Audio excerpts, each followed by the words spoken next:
The maester who opened the vault beneath the Red Keep was named Tybalt, and history would not remember him. He was a careful man, 30 years in service to the crown. 3 grand maesters outlasted. 2 kings' secrets kept with the fastidious silence of a man who understood that knowledge in King's Landing was either currency or poison, and that the wise chose carefully which they held. He had catalogued the vault's contents twice yearly since Robert Baratheon had drunk himself onto the throne, and in all that time, the black ring on its obsidian pedestal had been nothing more than a curiosity, a piece of Valyrian salvage, dredged from a merchant's cargo after the ship sank in Blackwater Bay, its captain dead, its manifest incomplete, its origin listed only as Eastern Valyria, pre-doom, provenance unknown. It had no gem, no inscription any living maester could read. The metal was not quite Valyrian steel. It held the faint luminescence of that legendary alloy, but darker, as though Valyrian steel had been forged in a fire that burned without light. 3 maesters over 40 years had attempted analysis. None had concluded anything useful. The current Grand Maester, Pycelle, had dismissed it as decorative curiosity and moved on to more pressing concerns, which, in the court of King Joffrey Baratheon, were considerable. Tybalt had decided, that particular evening, to apply heat. The reasoning was sound enough. Valyrian steel was known to carry residual enchantments from its original forging and sustained dragonfire temperature. Flames sometimes revealed hidden inscriptions or dissolved lesser metals that had been used to conceal markings. He had a brazier. He had the academic's most dangerous quality, certainty that he was being careful. He was not careful enough. The ring did not melt. The ring did not reveal inscriptions. The ring absorbed the heat with a hunger that made the brazier's coals pale and dim, as though something had swallowed the warmth from the room entire. The temperature in the vault dropped. Tybalt's breath clouded. The torch on the eastern wall guttered and died.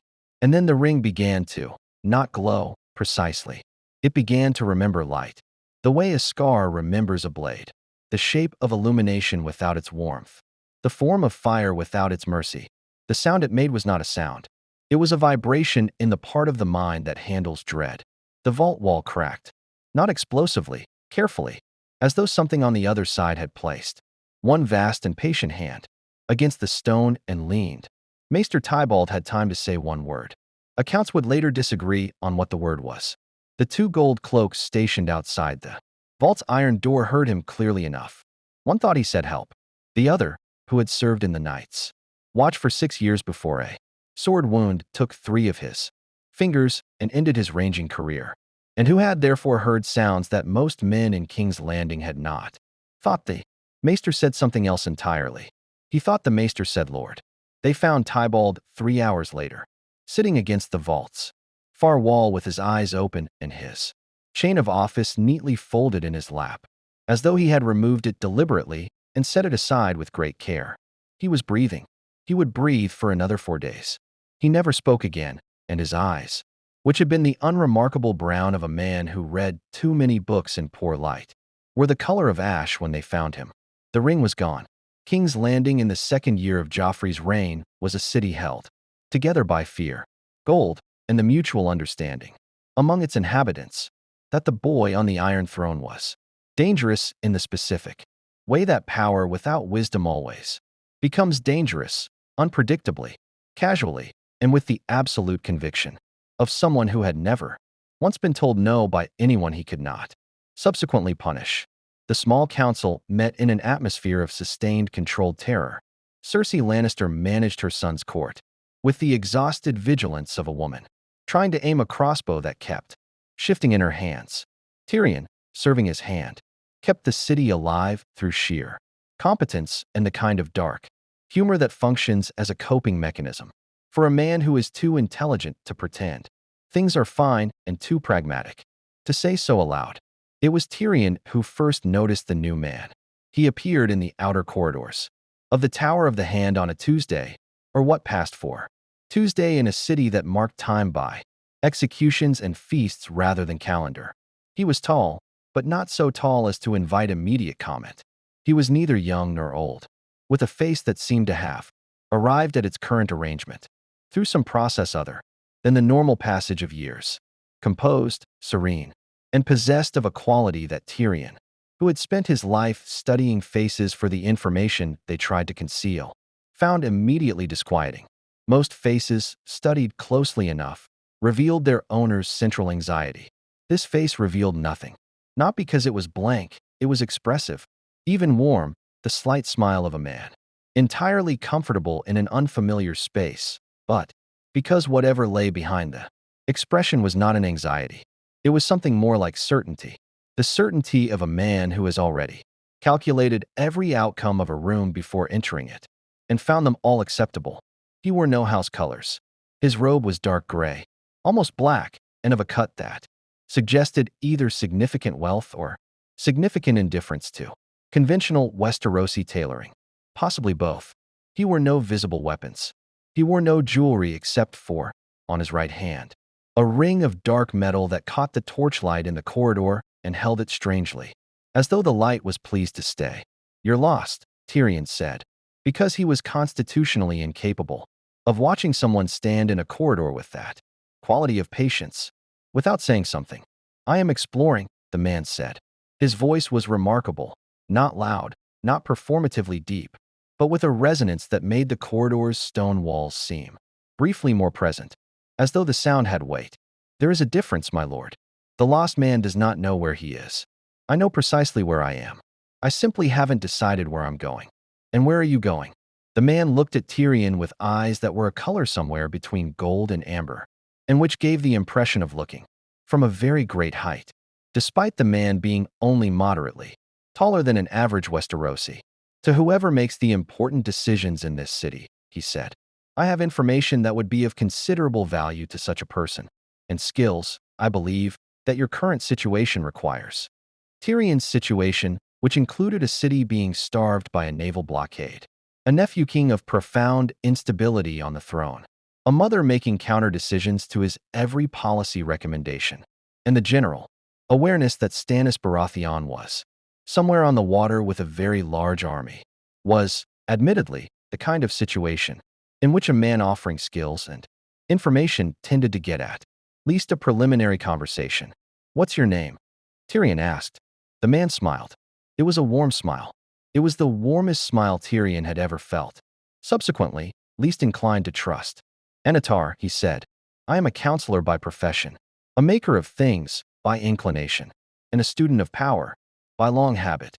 He glanced down at the dwarf with an expression that somehow managed to be respectful, without being deferential, the look of a man acknowledging competence rather than performing courtesy.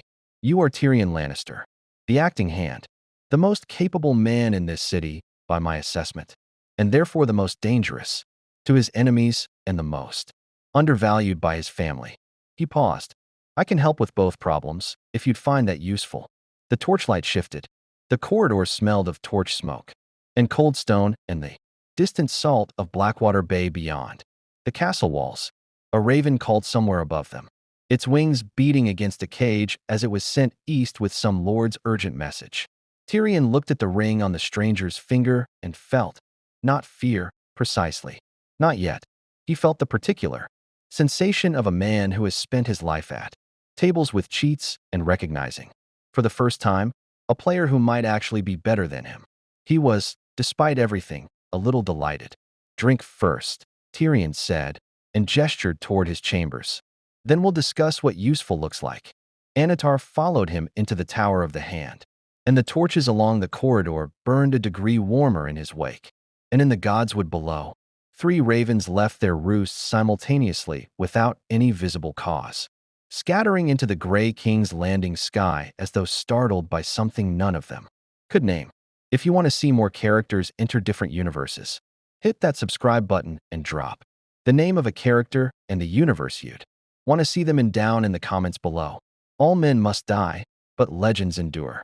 Tyrion Lannister had survived 32 years in a family that viewed him as a punchline, a liability, and occasionally a useful tool, which had given him a finely calibrated instrument for detecting when someone was attempting to manipulate him. The instrument was not infallible.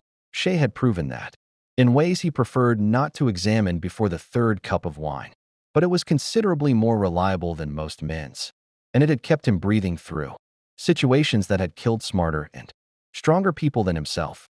Sitting across from Anatar in the Tower of the Hand, wine poured and untouched on the stranger's side of the table. Tyrion ran his instrument at full sensitivity and received an unusual result. The man was not lying. Not exactly. Everything he said was, so far as Tyrion could determine, technically true. He was a counselor. He did possess information of value. He had assessed the city's political situation with an accuracy that would have taken Varys's little birds a fortnight to compile. He had described the precise state of the grain stores within 3%, identified the 3 lords of the Crownlands most likely to break for Stannis, given sufficient pressure, and offered an analysis of Cersei's decision-making patterns that was so clinically precise it had made Tyrion briefly sorry for his sister, which was not a sensation he experienced often or comfortably. The man was not lying, but he was, Tyrion sensed with bone-deep certainty, only telling the parts of the truth that served him. You know a great deal about a city you've apparently just arrived in, Tyrion observed, keeping his tone the light, conversational register he used when he wanted people to forget he was paying very close attention. I am a quick study, Anatar said, and your city speaks loudly, my lord. The fearful always do. Fear has a particular quality. It moves through populations like weather. I have only to observe where people look when they think no one is watching, and a city reveals its pressure points within hours. He considered his wine, did not drink it, and set it down with the gentle precision of a man who was not refusing hospitality so much as simply not requiring it. Your greater concern should not be Stannis. Stannis is a problem with a solution. He can be defeated. A man who fights by law and honor in a city that breaks. Both is a man fighting with one hand tied. And what is my greater concern? Anatar looked at him steadily. The cold, he said. The things moving in it. The war that every lord in this city is too occupied with his neighbor's throat to acknowledge. The fire in the hearth shifted. Tyrion watched the stranger's face in the firelight and felt the conversation change in some way he couldn't immediately define, as though they had been discussing one thing and were now discussing another. And the transition had happened without a door. The White Walkers, Tyrion said carefully. The Night King, Jon Snow's increasingly alarming ravens. By whatever name your world gives them, Anatar said. And something in the phrasing snagged in Tyrion's mind like a thread on a nail, your world, and was gone before he could pull it. The dead who move. The cold that does not end. I have encountered such things before, in one form or another. His amber eyes held the firelight without blinking. I know what they want, and I know what stops them. That knowledge, my lord, is worth considerably more than grain store estimates. Tyrion refilled his own wine. Everyone who walks through that door wants something. The currency varies. Gold, titles, safety, revenge. What is it you want, Anatar? Specifically, the man was quiet for a moment that lasted precisely long enough to feel like genuine consideration, rather than performed hesitation. A place at the table, he said finally. Council heard. Influence exercised through legitimate channels, in service of a city, and eventually a continent, that survives what is coming from the north. He spread his hands on the table, a gesture of openness that Tyrion noted was performed by someone, with very still hands, no nervous movement, no unconscious fidgeting, hands that had learned, over a very long time, to be exactly as expressive as their owner intended. I want what every capable advisor wants. To matter. To apply what I know to problems worthy of the knowing. It was, Tyrion reflected, a perfect answer. Not because it was convincing. He'd heard more convincing answers from lesser men. But because it was the answer a genuinely intelligent person would give if they were telling the truth, which made it impossible to determine whether this man was intelligent or genuinely truthful or both or neither. He decided, in the way he decided most things, to proceed with caution and watch carefully. Cersei Lannister met Anatar 4 days later, which was 3 days after Tyrion had quietly asked Varys to find out everything he could about the man's origin, and 1 day after Varys had reported back with an expression Tyrion had never seen on the spymaster's face before, not quite concern, but the face of a man whose instruments had returned a reading they had no framework to interpret. There is nothing, Varys had said, in the particular tone he reserved for information that disturbed him. No ship's manifest, no merchant's record, no innkeeper's log. No little bird has seen him arrive, and I have birds at every gate. He appears, my lord, to have walked into King's Landing through a door that does not exist in any map I possess. He had smoothed his robes with deliberate calm. Men who have no past in my records are either extraordinarily careful or extraordinarily dangerous. In my experience, the two qualities tend to travel together. And his ring? Tyrion had asked. Varys had been quiet a moment too long. My little birds, he said carefully, do not like to go near him. Cersei, characteristically, had a different response to the man she met in the small council chamber at Tyrion's carefully arranged introduction. She had entered with the posture she wore to every meeting, where she expected to be underestimated. Shoulders back, chin level, green eyes making their immediate calculation of every person in the room. She had assessed Anatar in 3 seconds with the practiced efficiency of a woman who had been reading men's desires and weaknesses since she was old, enough to understand that desire and weakness were often the same thing. What she felt in those 3 seconds surprised her. She felt recognized, not desired. She was accustomed to desire and had long since learned to weaponize it with the cold efficiency of a master smith. This was different. Anatar looked at her the way very few people ever had.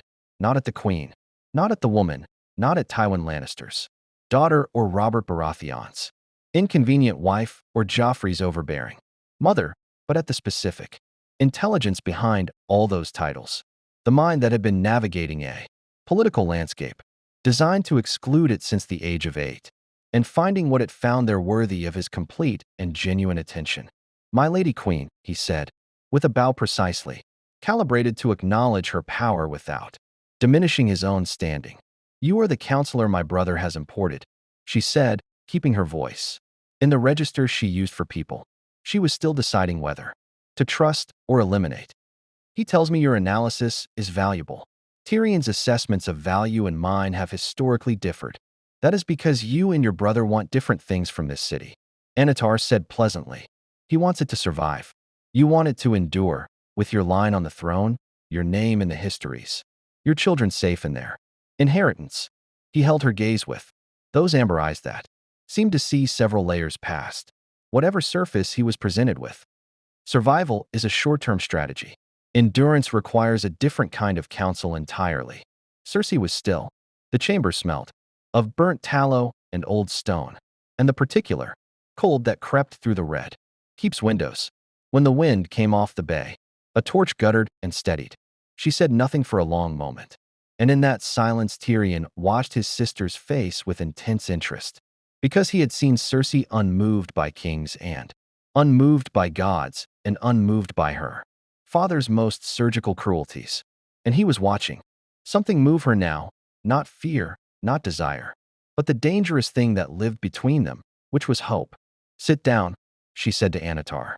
He sat. He folded his hands on the table.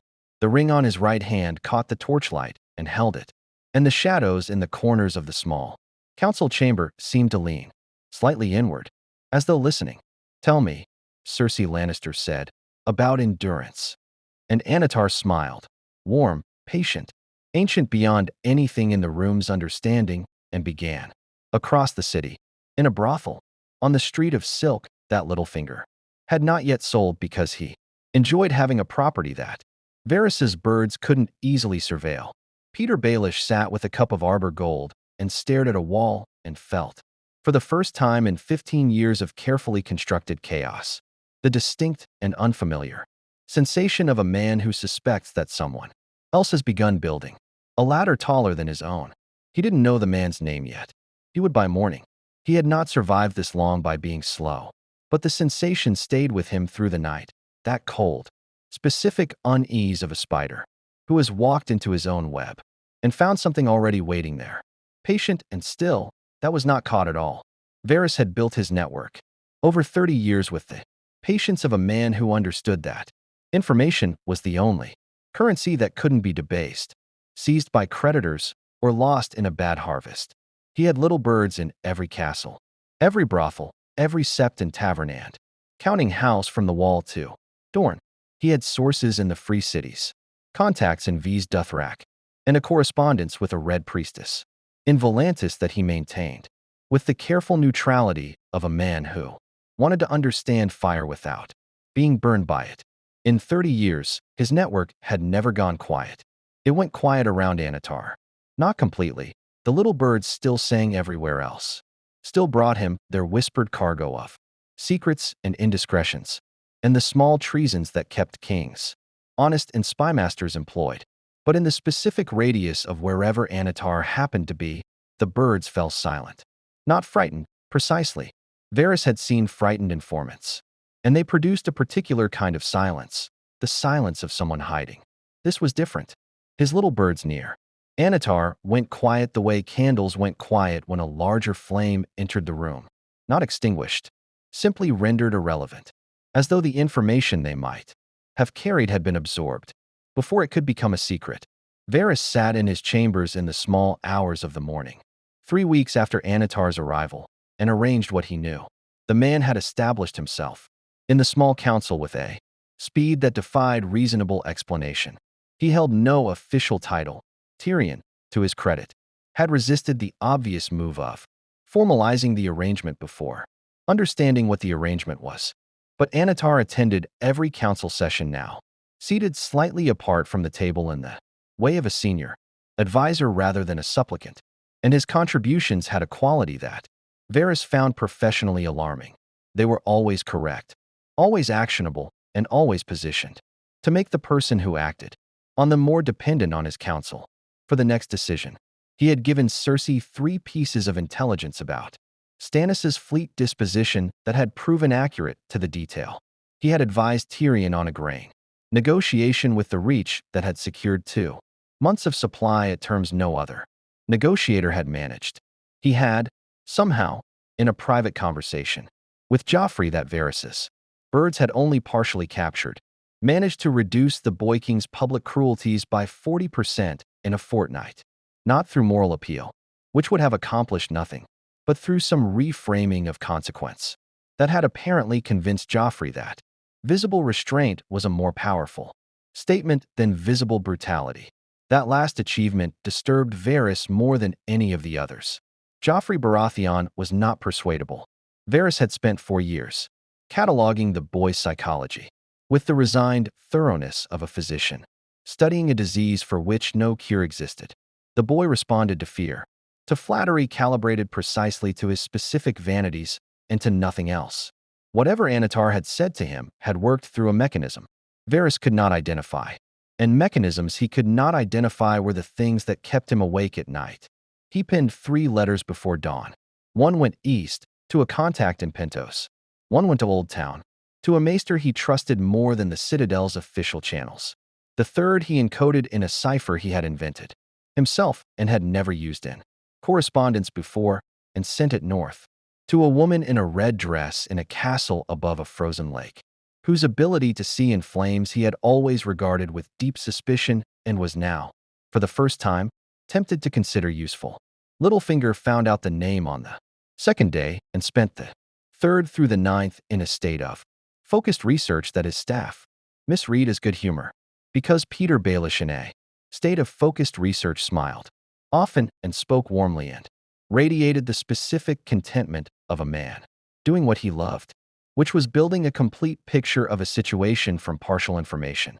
By the 10th day, he had a partial picture, which was itself informative, because Littlefinger had never encountered a subject that yielded only a partial picture before. The merchant who had carried the artifact from the eastern ruins was dead, unremarkably, of a fever, 2 years before the ring had surfaced in the Red Keep's vault. The ship's captain was dead. The 2 sailors who had survived the sinking had been found dead within a month of each other in different cities, of causes that a skilled physician would have found entirely plausible and a skilled intelligence operator would have found suspiciously convenient. The Maester Tybalt sat in a room in the Red Keep and breathed and saw nothing, and would continue to do so until the gods took him. Every thread Littlefinger pulled on led to a knot that led to a cut end. He was not frightened. Littlefinger had not been frightened since he was 8 years old, when Brandon Stark had held a sword to his throat over a girl who had never loved him, and he had survived that by correctly calculating that Brandon's honor would not let him kill a child. Fear was a calculation, not a sensation. Everything was a calculation. He calculated that Anatar was not from Westeros. He calculated that Anatar was not from anywhere in Essos that any current map covered. He calculated that the man's knowledge base was too broad, too precise, and too historically deep to belong to a living person in the conventional sense. He spoke of events from the Age of Heroes with the casual familiarity of an eyewitness, and had twice corrected Grand Maester Pycelle's historical references with specifics that matched the oldest texts in the Citadel's restricted archives. He calculated, finally, that Anatar was the most dangerous individual currently in King's Landing, by a margin that made Cersei Lannister look like a particularly ambitious innkeeper. He arranged a meeting. They met in a room that Littlefinger used for conversations he did not want. Recorded, a small chamber behind a false wall in one of his lesser properties near the Street of Steel, accessible through 3 separate routes, each of which he maintained under surveillance. He arrived first, as he always did, and arranged himself with the practiced ease of a man comfortable in rooms where uncomfortable things were said. Anatar arrived through the door Littlefinger had not expected him to know about. He entered without surprise at the room's contents, without the fractional pause that most people showed when confronted with evidence of surveillance, and sat down across from Littlefinger with the air of a man attending a meeting he had himself convened. "Lord Baelish," he said, "you are a builder." Littlefinger tilted his head at the unusual opening. "I prefer to think of myself as an investor." "You build chaos," Anatar said, with the tone of genuine appreciation rather than accusation. "You identified, very early, that a stable system locks its hierarchies in place, and that the boy from nothing, the boy without land, without name, without an army, can only rise if the board is overturned. So you overturn boards. You introduced the lie that started the war. You whispered to the right people at the right moment and watched a kingdom fracture." He studied Littlefinger with those amber eyes, and Peter Baelish felt something he had not felt since Brandon Stark's sword, the sensation of being correctly seen. "It is a remarkable strategy. It has worked beyond any reasonable projection." "And," Littlefinger said, keeping his voice perfectly level, "and it has a ceiling," Anatar said simply. "Chaos is generative only as long as you can predict its direction, better than your competitors. You are currently the best at this in Westeros. But chaos compounds. Each fracture creates new variables, new actors, new unpredictabilities. The system you've broken will eventually produce something you cannot predict." He paused. "It already has." The implication settled in the room like cold air under a door. Littlefinger let it settle. He was being told, with surgical precision, that he was the second most sophisticated operator in King's Landing. He was being told this by the first. "What do you want from me?" he asked. "Nothing yet," Anatar said. "I want you to understand what I am before I want anything from you. I find it more efficient."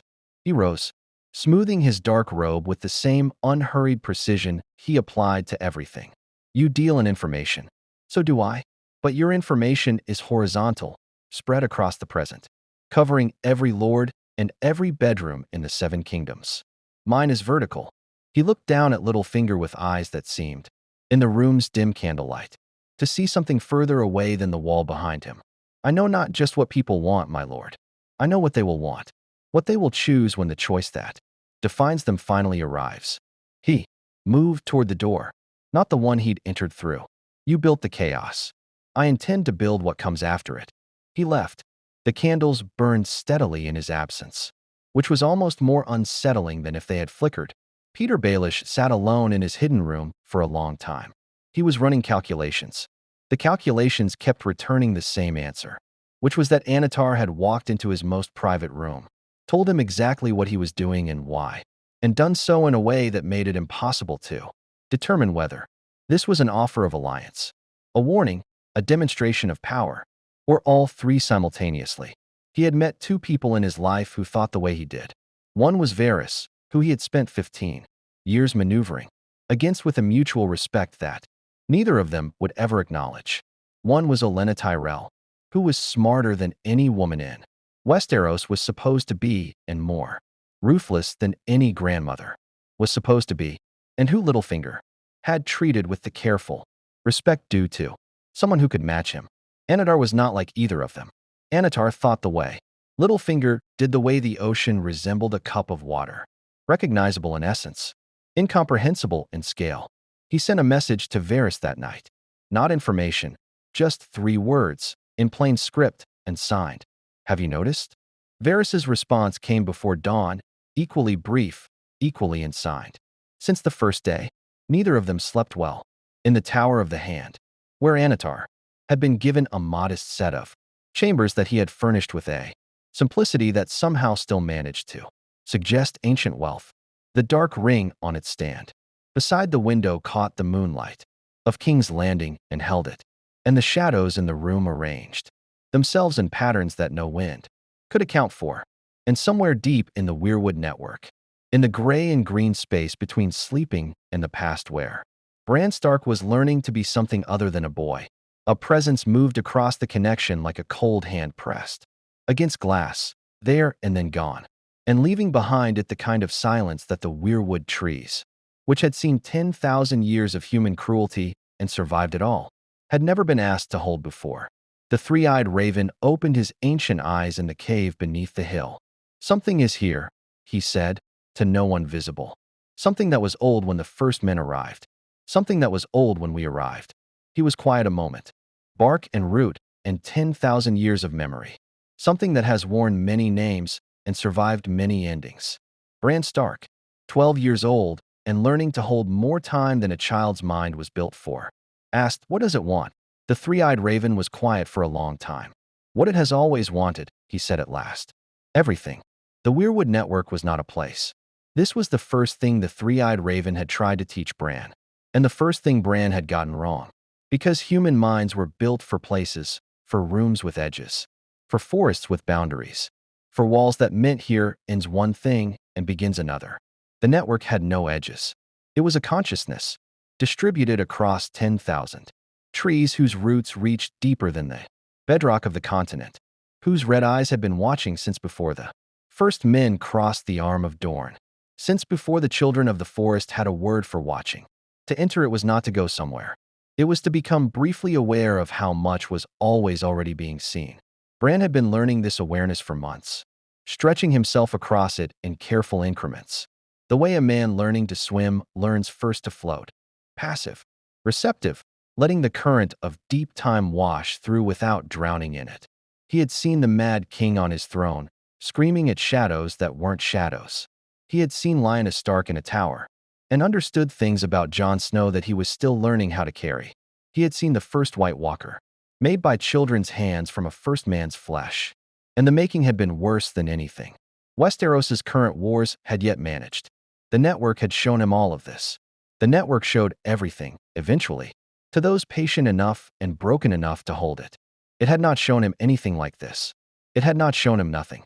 He found it, or noticed it, which was closer to the truth, 3 weeks after Anatar's arrival in King's Landing, during a late session in which the three-eyed raven was guiding him through the deeper roots, the older channels, the parts of the network that ran beneath the free cities and under the narrow sea and into the eastern continent, where the Weirwood presence was thinner but not absent.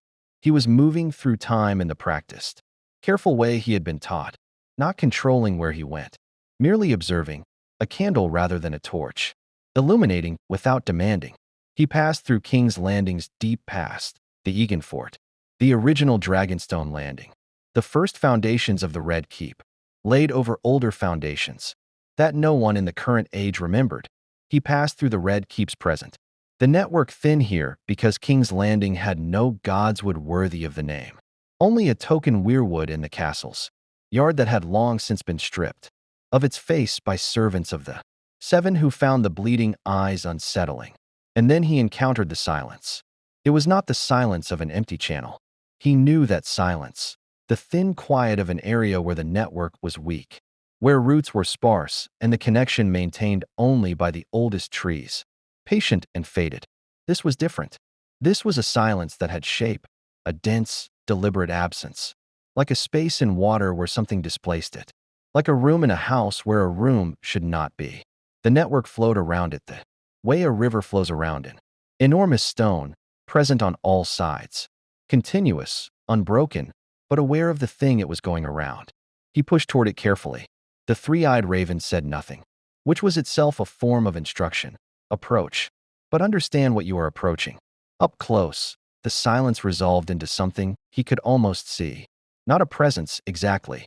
Not a mind in the way the Weirwood network contained minds, the children's dreaming intelligence, the slow, vast awareness of the oldest trees, the bright, brief sparks of wargs moving through the green. This was an absence that knew it was being observed, a void with attention, a darkness that had looked back at enough things, for long enough that looking back had become its natural posture. And then it noticed him. The contact lasted less than a second. It was the most instructive second of Bran Stark's young life, and also the most terrifying. He had touched the Night King's awareness once, in a vision beyond the wall, and that had been cold, the cold of absolute indifference, of death regarding life with the dispassion of weather. This was different. This was not indifferent. Whatever he touched in that fraction of a second was interested, not in him specifically, but in the fact of him, the fact of the network, the fact that Westeros contained this particular kind of seeing. He felt, in the contact, the edge of something vast. Not a single mind, but a mind that had consumed other minds, that had learned the shape of desire from inside, by inhabiting it, the way a smith learns fire by working within its reach for 10,000 years. He felt the accumulated weight of countless wills that had been bent, not broken, that had chosen service without, understanding that the choice had been prepared for them long before they made it. He pulled back. The three-eyed raven guided him out with the gentle, irresistible firmness of a man lifting a child from the edge of a cliff. Bran surfaced in the cave with a sound that was not quite a gasp, the sound of someone who has been holding their breath for longer than they knew.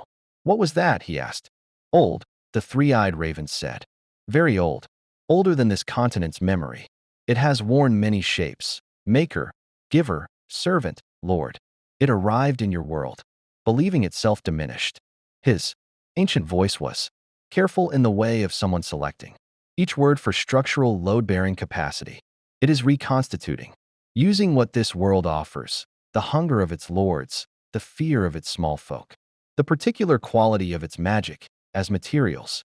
It felt like Bran struggled for the language. It felt like it had already mapped the network, like it had been inside it before, and I'd only just noticed. Yes, the three-eyed raven said simply. How long has it been in there? Since the third day after its arrival. Bran processed this. Why didn't you tell me sooner? Because I needed to understand what it was before I understood what to tell you. The ancient man, if man was still the right word for what he had become, was quiet for a long moment. Bark creaking, roots shifting. It is not using the network as we use it. It cannot see through the trees, cannot access the stored memory, cannot warg. The old god structure is too different from anything in its experience. But it is learning, and it learns, a pause that carried genuine weight, with uncomfortable speed. We need to warn someone. Yes, the three-eyed raven agreed. The difficulty is that the people best positioned to act on a warning are the people most vulnerable to what this entity does best. He looked at Bran with eyes that had seen too much to perform reassurance. It does not conquer with armies, boy. Not first. It finds the shape of what you want more than anything else in the world. The wound that defines you. The desire that drives you. And it offers you exactly that. In forms that seem achievable. In terms that seem reasonable. He paused. By the time you understand what you've agreed to, the agreement has already made you into something it can use. In the cave's cold silence, the memory of that contact sat in Bran's mind like a splinter. Small, precise, working its way inward. Summer knew first. The dire wolf had been restless for days before. Bran's session, pacing the cave's perimeter, with the focused unease of an animal that has scented something its instincts have no category for. Not a predator, not prey, not weather coming. Something outside the wolf's four-chambered understanding of the world, which divided existence cleanly into things that could be eaten, things that could eat you, things that were pack, and things that were not. Whatever Anatar was, Summer had apparently placed him firmly in none of these categories, which was its own form of assessment. Ghost, 500 miles north at Castle Black. had reportedly refused to enter the Lord Commander's chambers for 3 consecutive nights.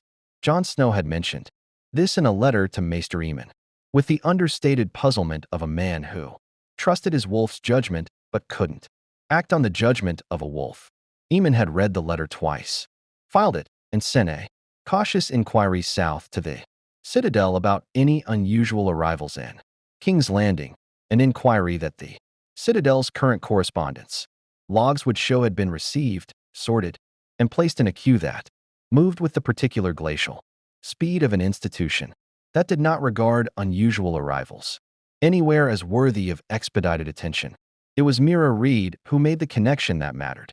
She had been raised in the Neck, in a family that maintained traditions older than the Undul invasion, and her father Howland Reed was perhaps the man in Westeros most deeply versed in the oldest layers of Westerosi history, the pre-First Men layers, the children's oral traditions, the things that didn't make it into Maester's texts, because the Maesters hadn't been there to record them and the people who had been there didn't write.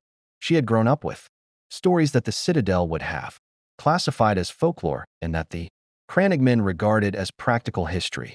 She remembered one of those stories now. The deceiver, she said quietly, in the cave's cold, to no one in particular. Bran looked at her. She was frowning at the middle distance with the expression she wore when pulling something up from deep memory. They told me a story, not a Westerosi story. He said it came from further east than Essos, from traders who came through the Neck a long time ago, speaking a language nobody recognized. Something about a dark lord who wore beautiful faces and gave gifts that made the people who received them into instruments. She paused. He said the gifts were the point, that the gifts were how it built what it really wanted. Bran thought about the ring on Anatar's finger, the way the torchlight behaved around it. According to the birds, Varys had managed to get close enough. The way Cersei had begun, according to those same birds, to reference Anatar's council and small council sessions with a frequency and a certainty that Varys had flagged as inconsistent with Cersei's historically near pathological resistance to trusting anyone. We need to get a message to Tyrion, Bran said. Tyrion is in King's Landing, Mira said carefully. Yes. With this thing. Yes. They looked at each other in the cave's cold dark. Outside, Summer had finally stopped pacing and sat at the cave entrance with his great gray head pointed south, perfectly still, in the posture of an animal that has decided that whatever is coming is too large to run from. The raven they sent was a black bird from the cave's small stock, unremarkable, carrying a message in the notation Bran had developed with the three-eyed raven for communicating things that couldn't survive being intercepted. A cipher built on the old tongue, which almost no one south of the wall still read. It said, "The giver of gifts is not what he appears. The network has seen inside him. What he offers has a price that will not be named until it cannot be refused. Trust nothing he has touched. The cold in the north knows his name and does not advance. Ask yourself why." The raven flew south into a sky the color of old iron.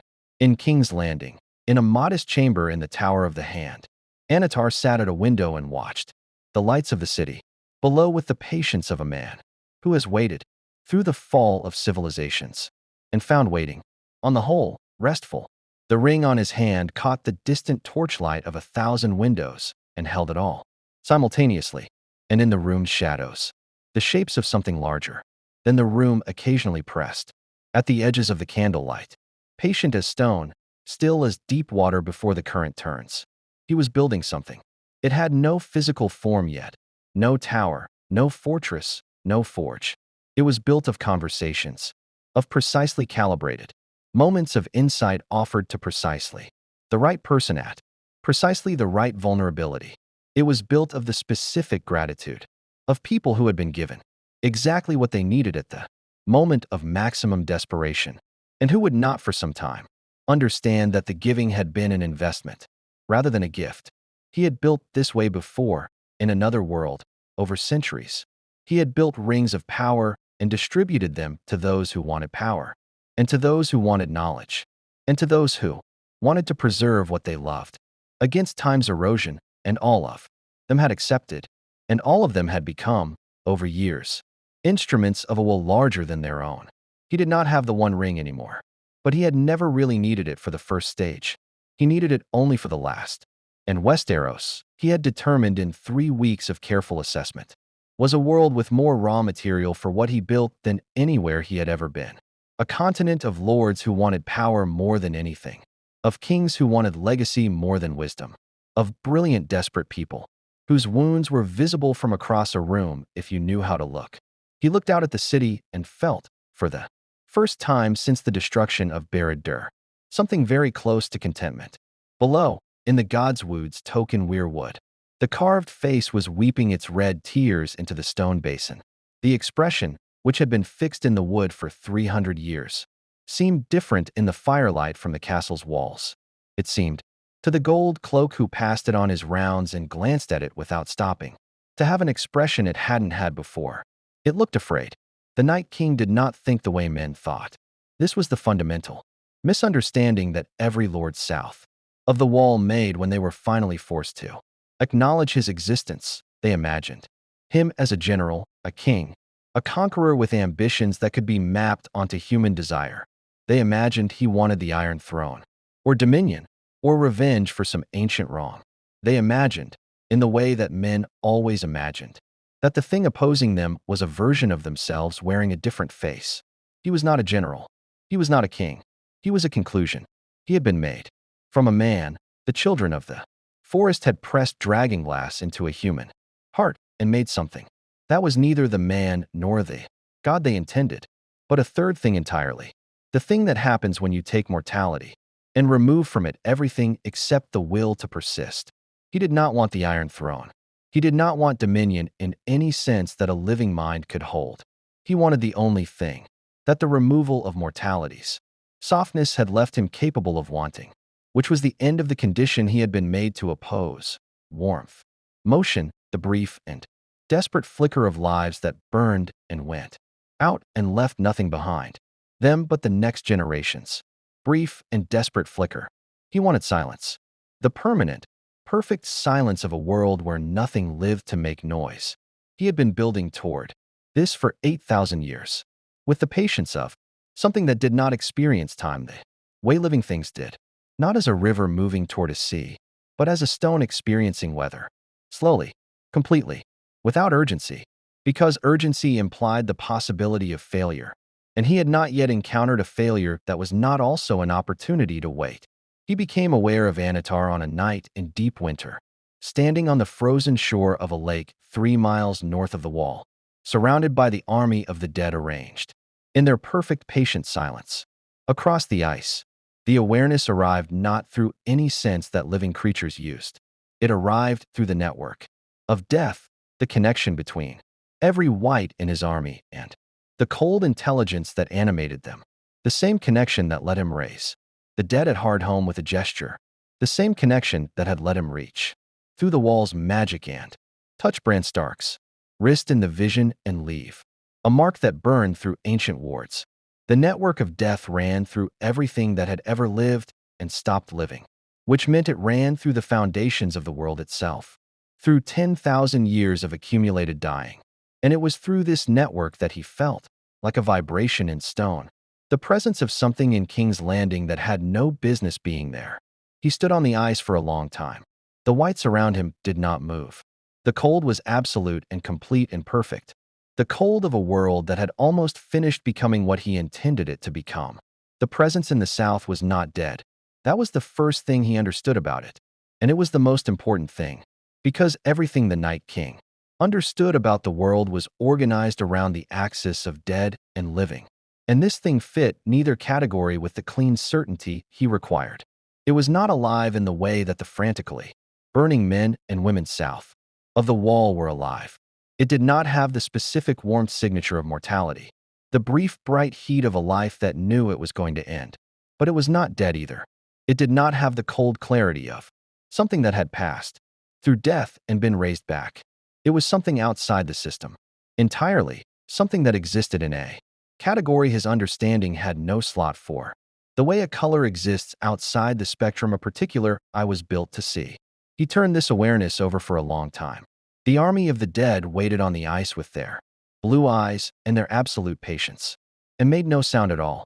What the Night King understood, turning the awareness over, was this: the thing in the south was not afraid of him. Everything living was afraid of him. The fear was chemical, instinctive, deeper than thought. The body's correct recognition of existential threat. The thing in King's Landing was aware of him the way a craftsman is aware of a rival's work, with interest, with assessment, with the specific attention of someone who recognizes quality, without being threatened by it. This was, in the Night King's 8,000 years of experience, entirely new. He raised one hand. Across the frozen lake, 10,000 whites turned their blue eyes south in unison, and the temperature dropped another 3 degrees, and the ice groaned under the weight of dead feet. And somewhere beyond the wall a raven burst from its roost and flew south with the panicked urgency of a creature whose instincts had correctly identified that something had changed. In the calculus of the coming winter, the Night King did not change his plans. He did not accelerate his advance or redirect his armies. He was not capable of the kind of reactive urgency that change of plans implied. But he updated his understanding of the board the way a glacier updates its understanding of a new valley by eventually filling it. And in the update, something shifted in the vast cold architecture of his intention. He had been moving toward the wall with the certainty of a conclusion approaching its final sentence. He was still moving toward the wall, but now he was paying attention to King's Landing in a way he had not before, and the army of the dead, which did not need to be told anything, but felt the shift in the cold intelligence that animated them, turned their 10,000 blue-eyed faces a degree south of directly north, and waited. Jon Snow heard about Anatar the way he heard about most things happening south of the wall, through a raven, late, with details that raised more questions than the original information had answered. The raven came from King's Landing, which was unusual. The Night's Watch received ravens from the capital with the frequency that suggested the capital considered the Night's Watch roughly as important as a particularly remote tax collection office, occasionally grudgingly, and usually only when something had gone wrong that required the watch to do something uncomfortable. This raven came directly to Jon, addressed not to the Lord Commander but to Jon Snow specifically, which was the kind of thing that made Ser Alliser Thorne's jaw tighten and made Jon's own instincts sharpen with the particular alertness of a man who has learned that specific attention from powerful people in King's Landing tends to precede very bad days. He read the letter in the Lord Commander's solar with Mormont's raven clicking on its perch, and the cold coming under the door, with the steady insistence it maintained through the winter months, pressing against the fire's warmth with the patience of something that knew it would eventually win. The letter was from Tyrion. It was written in the register Tyrion used when he wanted to convey serious information while maintaining plausible deniability if the letter was intercepted, surface light, sardonic in places, the tone of a man writing about trivialities. But beneath the tone, the information was precise. There was a man in King's Landing, a counselor of unknown origin, who had appeared from nowhere and established himself in the small council with unnerving speed. He had knowledge of the White Walkers that surpassed anything the Watch had shared with the capital. He had knowledge, Tyrion wrote in a sentence that appeared to be a joke, about wine vintages and was clearly not, that predated any possible Westerosi source. I have read widely, Tyrion wrote, and in all my reading, I have never encountered a man who speaks of the long night the way our new friend does, not as a legend or a threat to be defended against, but as a phenomenon he has encountered in some analogous form before. He speaks of the dead that walk the way a physician speaks, of a disease he has previously treated. I find this either enormously reassuring or enormously alarming, and I cannot yet determine which. The ring he wears is unlike anything in the Citadel's records. Ghost, I imagine, would not like him. I would be curious whether he likes Ghost. Jon read the letter twice. Then he read the sentence about the ring a third time. He had heard about a ring, not from Tyrion's letter, but from a source that Tyrion didn't know he had, which was the memory of a conversation at Craster's Keep in which a ranger, delirious with cold and something worse, had spoken in his last hours about a darkness in the south that wasn't the darkness they were watching for in the north, a darkness that wore a warm face. The ranger had been dismissed as fever-mad. John had not entirely dismissed him. He brought the letter to Maester Aemon. The old man, blind, ancient, the last Targaryen anyone at the Wall knew about, repository of more Westerosi history than most living maesters, held the letter in hands. So old they had gone nearly transparent, as though time had been slowly replacing his substance with something lighter. And Aemon read it not with his eyes, but with some other faculty, fingertips moving along the paper. "Read me the part about the ring," Aemon said. John read it. The old maester was quiet for a long time. The fire in his chambers burned with the steady, careful economy of a man who had learned not to waste fuel north of the wall. The cold pressed at the shutters. Somewhere outside, the watches, hounds were raising a complaint at something in the dark beyond the gates. And John had learned to read the specific register of a hound's alarm. This was not the alarm of a ranging party approaching, or a wildling scout, or a bear in the wrong area. This was the alarm of animals who had smelled something on the wind that their instincts had no name for. "There are old texts," Aemon said slowly, "from the Citadel's restricted collection. Texts from before the Undulls, before the first men, written in a script that no living maester can fully translate. They describe beings, not gods, not men, not the children of the forest, beings of an intermediate order, made by something greater than them and capable of extraordinary acts of creation or destruction, depending on which direction their will turned." He paused. "They describe these beings as having passed through the world once, long before human memory, as having left marks on the deep stone, on the land's oldest layer of awareness." He turned his blind eyes toward John with the unsettling accuracy the old man had always had. The texts described them as fundamentally concerned with order, with the arrangement of things according to their will. Some of them genuinely believed the arrangement they imposed was beneficial. Some of them were not entirely wrong. "And the ring," John said. "The texts describe these beings as capable of making objects of concentrated will." Aemon said, "Objects that served as anchors for their power in a world that was not their native one. Anchors that allowed their influence to extend beyond their physical presence." His fingers folded the letter with precise, careful movements. "If such a being is in King's Landing, making a new anchor, a new object of concentrated will, suited to this world's specific magic and metals," he stopped. "Then what?" John said. Aemon was quiet for a long time. Outside, the hounds had gone silent, which was worse than the alarm. "Then the question of whether he is an ally against the dead," the old man said, "becomes considerably more complicated. Because an anchor means he is not visiting Lord Snow." He turned the letter over in his transparent hands. "It means he intends to stay." The fire burned. The cold pressed against the shutters with its patient, tireless insistence. Jon Snow stood in a blind old man's chambers at the edge of the world and felt the particular sensation of a man who has just realized that the war he has been fighting, the one in the cold, in the dark, the real war, the one no one south of the Wall would acknowledge, had just acquired a new element that changed every calculation he had made. He wrote back to Tyrion that night. He kept it brief. North of the Wall had taught him that brevity was a survival skill, because long letters took time, and time north of the Wall had a way of running out before the letter arrived. "Watch the ring," he wrote. "Watch what he builds with it. And Tyrion, do not let him know you're watching." He sent the raven south and stood at the Wall's edge in the dark and looked north, where the army of the dead was doing whatever the army of the dead did when it wasn't advancing, which was wait.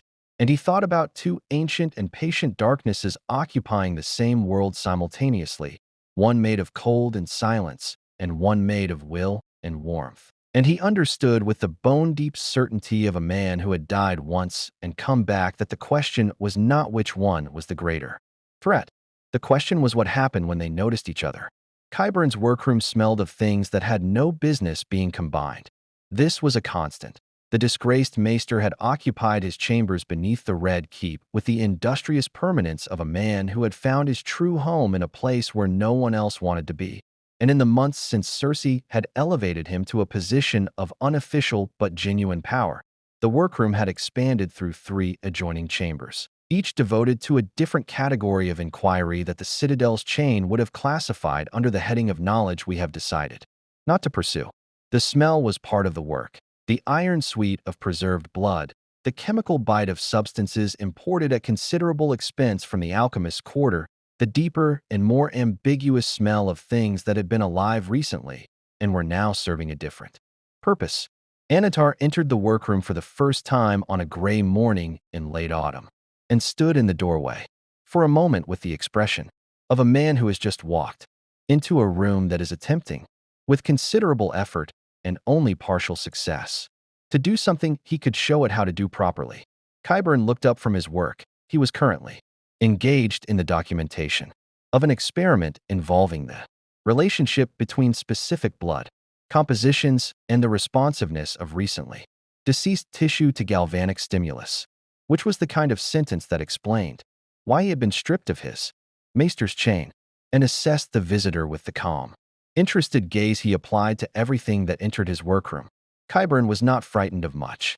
He had passed through the stages of conventional fear some years ago and emerged on the other side into a territory that most people never reached. Not fearlessness, exactly, but a kind of permanent scientific detachment from his own survival instinct that allowed him to look at things that should have been terrifying and see instead the interesting question they contained. He looked at Anatar and saw the most interesting question he had encountered in 30 years of asking questions no one else would. "You've been doing this with the wrong materials," Anatar said, without preamble, looking at the workbench's current arrangement with the specific displeasure of a master craftsman encountering a student's approximation of his technique. "I've been doing this with the available materials," Kyburn said, with the mild precision of a man accustomed to working within constraints. "The Citadel takes a dim view of importing anything more useful." "The Citadel," Anatar said, moving into the room with the ease of a man who had decided it was his, "takes a dim view of most things that matter." He examined the workbench's contents with hands that did not quite touch anything. Yet a surveyor's assessment before the measuring begins. What you are attempting, the reanimation of tissue through external stimulus, is approaching a genuine principle from entirely the wrong direction. You are trying to reintroduce motion. The principle is not motion. The principle is will. Kyburn set down his instrument and gave the visitor his complete attention, which was a more significant gesture than it appeared, because Kyburn's complete attention was not something he gave casually. "Will," he said, "all reanimation is an imposition of will onto matter that has ceased to will its own continuation," Anatar said. He moved to the far workbench, the one where Kyburn kept the materials he used for the mountain's ongoing maintenance, the Valyrian steel-adjacent alloys and the chemical compounds that kept Gregor Clegane's reconstructed body functional in ways that conventional anatomy could not account for. He looked at these materials with an expression that moved through assessment into something that looked, briefly, like genuine excitement, the excitement of a craftsman who has found materials he can work with. Your colleague beyond the wall, the cold thing, imposes his will through the medium of cold itself. Cold as a carrier, cold as a transmission medium for the animating force. He picked up a fragment of the dark alloy Kyburn used for Clegane's reinforcements and held it to the light. "This is almost right. The composition is almost the correct resonance. With modification." "What modification?" Kyburn asked. Anatar set the fragment down and looked at him with those amber eyes that saw several layers past the surface of things. "That depends on what you want to animate," he said. "The dead, as your northern enemy does?" "Possible, but crude. The Night King's method is a blunt instrument. Mass reanimation without individuation. What I have done, in other contexts, is more refined. Not armies of the mindless dead. Single subjects of extraordinary capability, retaining cognitive function. Physical capacity enhanced beyond living limits. Loyalty absolute." He paused. "You have already done something in this direction." The large man upstairs. Kyburn allowed himself a small smile. "Sir Robert Strong," he said, "my finest work." "Your finest work with the wrong theoretical foundation," Anatar said, not unkindly. "He functions. He is not made. There is a difference between a thing that works and a thing that is truly crafted." He moved to the room's center, and the workroom's candles burned slightly brighter in his immediate vicinity, as they always did. the flame responding to something in him the way flames responded to wind. Not extinguished, but shaped. I am proposing a collaboration, Qyburn. You have the materials, the infrastructure, the political cover, and 30 years of practical knowledge about what this world's bodies can and cannot do. I have the theoretical foundation for what you have been groping toward. And what do you want from the collaboration? Qyburn asked. A workshop, Anatar said simply. A legitimate space, beneath the Red Keep, where I can work. The Queen's authorization, which you can obtain. Access to the materials that currently exist only in Valeria's ruins and can be sourced through the Iron Bank at significant but manageable expense. He held up his right hand, the ring catching the candlelight in its characteristic way, not reflecting, absorbing. And a forge. For what purpose? For making something, Anatar said. Something this world requires. Something that does not yet exist here, but must. If what is coming from the north is to be addressed by anything other than prayer and the hope that dragons are enough. His eyes held Qyburn's with the level steadiness of complete honesty, which was, Qyburn had learned in 30 years of studying human behavior, the most dangerous possible register for a man to use when asking for something. Honesty meant the person asking had calculated that the truth was more persuasive than any available lie. You want to understand the deepest principles of life and death. I can show them to you, not the approximations you've been working with, the actual principles as I have applied them, in a world where the distinction between life and death was equally contested. Qyburn looked at the ring. He looked at the workbench. He looked at the man who stood in his workroom with the ease of a craftsman who had found his proper space. And he felt the thing he had not felt since he was a young maester, first discovering that the questions the Citadel forbade were the only ones that genuinely interested him, the sensation of standing at the edge of a territory that no map covered, and finding it beautiful rather than terrifying. I'll speak to the Queen, he said. Cersei gave her authorization 3 days later, in a private meeting from which she dismissed her guards, a measure of trust she extended to approximately 4 people in the world, and which Anatar received without comment, as though it were the natural order of things. She had been thinking about the conversation in the small council chamber, the word endurance, and what he had built around it in the subsequent weeks. He had been careful. He had not pushed. He had offered counsel when asked and fallen silent when not.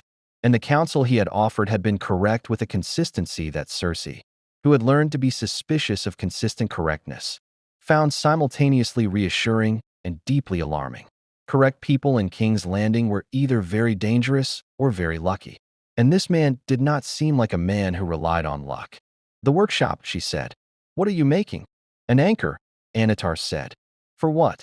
He was quiet for a moment, not hesitating, but choosing. You know the ring I wear, he said. You have noticed it. Everyone in this castle has noticed it, because it is the kind of thing that draws notice despite itself. He held up his right hand, and Cersei looked at the ring with the calculating attention she gave to all potential weapons. It is not broken precisely, diminished, an instrument whose proper function requires a foundation in the world where it operates, and the foundation it was made for no longer exists. His voice held something that was not quite grief and not quite anger, but occupied the space between them. What I am making beneath your Red Keep is a new foundation, something rooted in this world's specific magic, Valyrian metal, the memory of dragonfire, the deep stone of a continent that was ancient, before your ancestors set foot on it. He lowered his hand. When it is complete, I will be fully present in this world in a way I am not currently. My capacity to help you will be considerably enhanced. Cersei looked at him for a long time. She was performing calculations of her own, the specific calculations of a woman who had spent her life in a world designed to limit her, learning to identify men who offered power and distinguish between those who would give it and those who would take it. She had made mistakes. She knew her mistakes. She was trying not to make this one.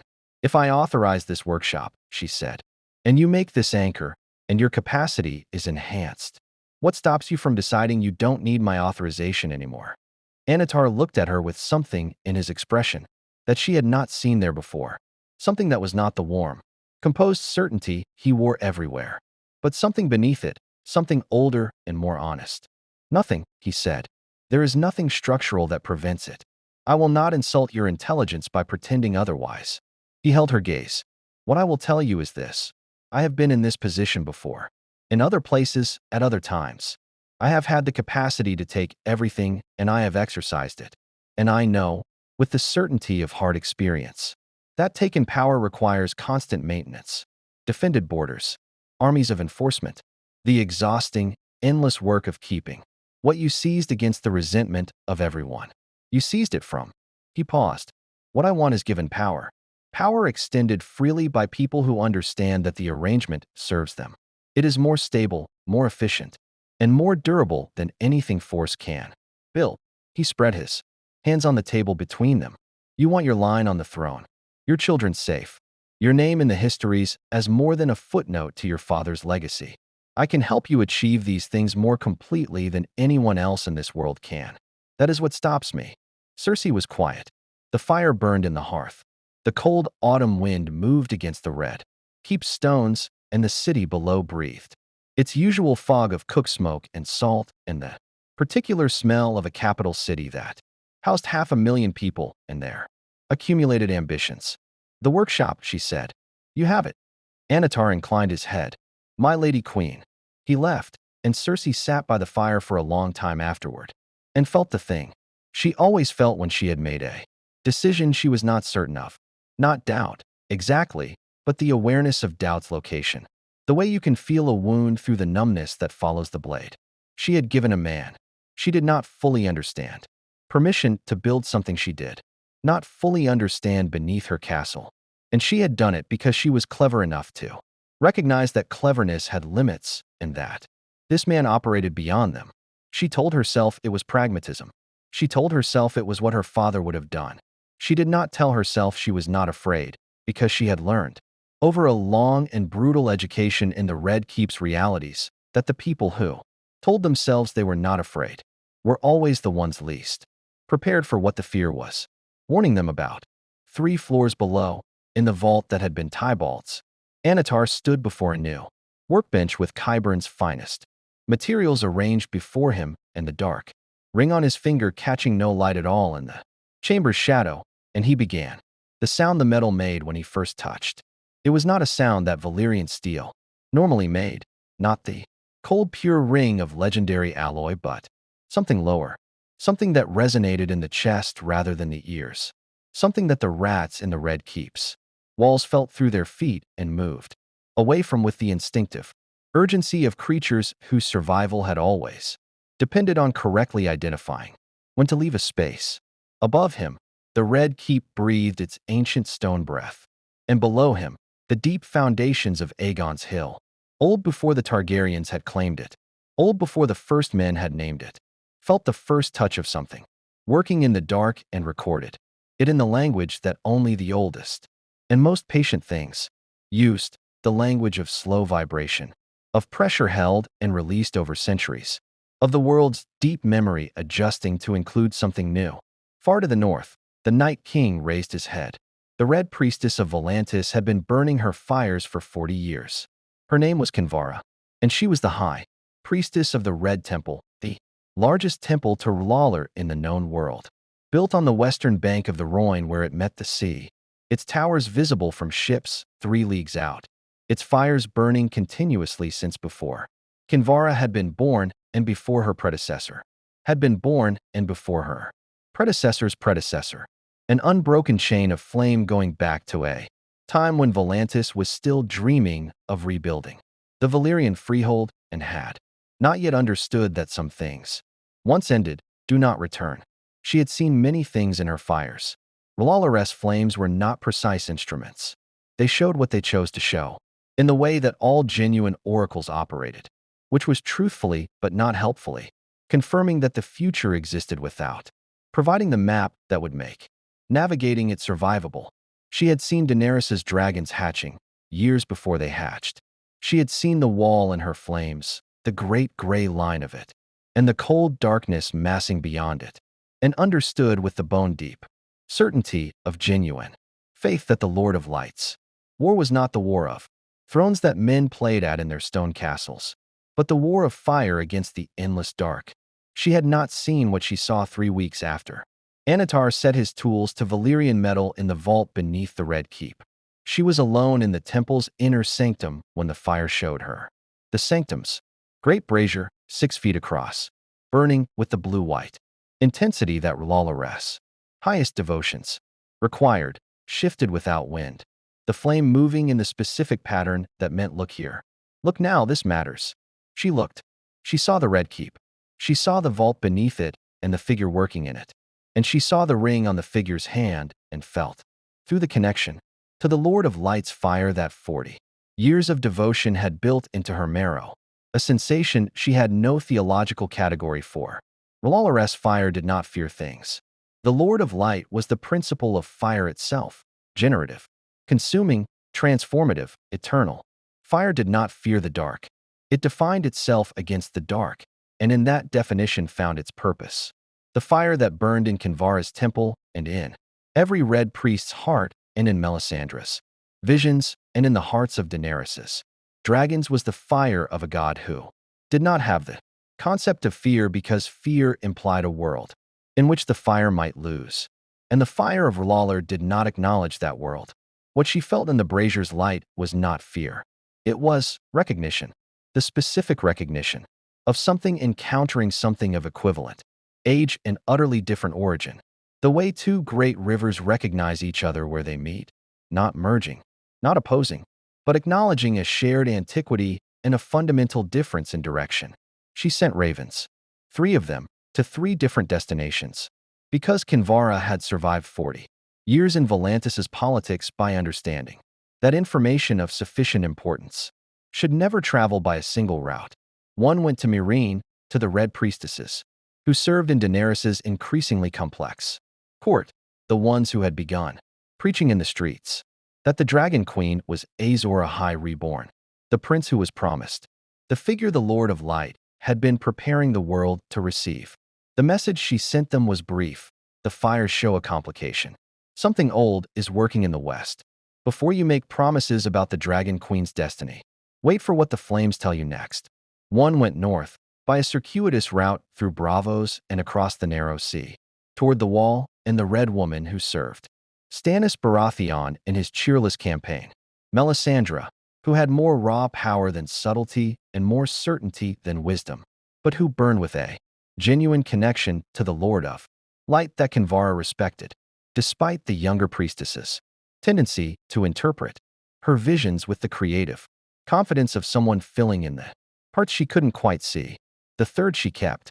The third she had addressed to King's Landing, to a contact in the city who was neither red priest nor spy but occupied the useful space between them, a woman who sold imported Essosi fabrics from a shop on the street of Silk and had been sending Kinvara information about the capital's political weather for 11 years. She held this raven because she wanted to word the message correctly, and she was not yet certain of the correct words. And she had learned that messages sent in haste arrived as confusion. She sat before the brazier and watched the fire and waited for clarity. The fire showed her the ring again, the ring and the work being done with it, and the dark metal taking shape on the workbench in the vault, and the specific quality of what was being made, not a weapon, not an ornament, but something she had a theological term for even if she had never expected to apply it in a living context. A lesser ring, she thought, using the phrase from the oldest R'hllorist texts, the pre-Valyrian manuscripts written in a script so archaic that most red priests used translations rather than originals. A ring of binding, a ring of extension, an anchor for a will too large to operate freely in a world not made for it. The texts describe such objects. They describe them as the work of beings who existed in the category between gods and men, beings the texts called, in translation, the makers, or alternatively the fallen, depending on which way their considerable will had turned. The texts were not uniformly negative about these beings. Some of them, the oldest accounts suggested, had walked through the world before and done genuine good, ordered things that needed ordering, built things that needed building, opposed darknesses that would otherwise have consumed what they touched. Some of them had not. The fire showed her Daenerys, across the narrow sea in Meereen, managing the perpetual crisis of a city that had been liberated 3 times and was beginning to resent the process. It showed her Drogon, the great black dragon, circling above the city in the early morning light, and the quality of the dragon's flight was agitated. The wide, sweeping circles of a creature whose instincts were registering something its eyes couldn't find. Dragons were fire-made flesh. They felt Lolores, domain with a sensitivity that went beyond any human connection to the Lord of Light. And Drogon's agitation was itself a form of communication from the fire, a note of alarm written in wingspan and altitude. Kinvara sent the third raven. Her message to the Street of Silk contact was 7 words. Tell her, the fire has a rival. Daenerys Targaryen received the warning on a Tuesday, or what passed for Tuesday in Meereen, a city that marked time differently from Westeros, but with equal indifference to the convenience of its rulers, in the form of a breathless report from one of her Red Priestess supporters, who had received a message from Volantis that had been passed through 4 intermediaries and arrived, slightly garbled but with its essential content intact. She was in the pyramid's throne room, managing the latest in the series of crises that managing Meereen had turned out to consist of a dispute between the former slave population and the merchant class that had discovered, to their frustration, that liberation did not automatically resolve the economic structures that made certain people's comfort dependent on certain other people's misery. Dario was making an argument for a pragmatic solution that Barristan disapproved of on principle, and Grey Worm was maintaining the precise neutrality of a man who had learned that expressing opinions in Daenerys's council met with mixed results. And Jorah Mormont was watching Dario with the specific expression he reserved for men he considered a threat that wasn't worth the dignity of acknowledgement. Daenerys received the message, read it twice, and said, "Leave us." They left, Dario with a raised eyebrow, Barristan with a concerned one, Jorah with the expression of a man who wanted to stay but had learned the cost of pushing. She read the message a third time. The fire has a rival. She had learned to pay attention to what the Red Priests said about fire, not because she had converted to Lolores faith. She had her own relationship with fire, more intimate and more complicated than any theology she'd encountered. The relationship of a woman who had walked into a burning pyre and walked out of it, carrying 3 dragons, and who was therefore disinclined to receive lectures about fire from people who had only seen it from the outside. But the Red Priests and Priestesses saw things in flames, and fire was Daenerys's medium, and what they saw was often, uncomfortably, uselessly, maddeningly true. The fire has a rival. She called Drogon that afternoon, walked to the pyramid's highest terrace and made the sound. That wasn't quite a sound. The command that lived in the Valyrian blood rather than the throat, and waited. Drogon came from the east, dropping out of the sky with the controlled violence of a creature that had learned that his mother didn't call him for anything trivial, and landed on the terrace with a concussion of air that knocked 2 of her unsullied guard off their feet. She put her hand on his snout.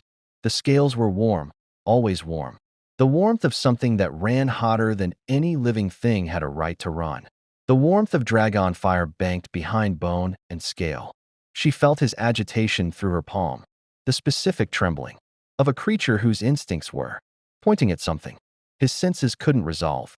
"What do you feel?" she said softly. Drogon did not answer in words. He answered in the way dragons answered, which was through sensation transmitted through contact, through the warmth connection that Valyrian blood created between rider and mount. What she felt through her palm was not fear.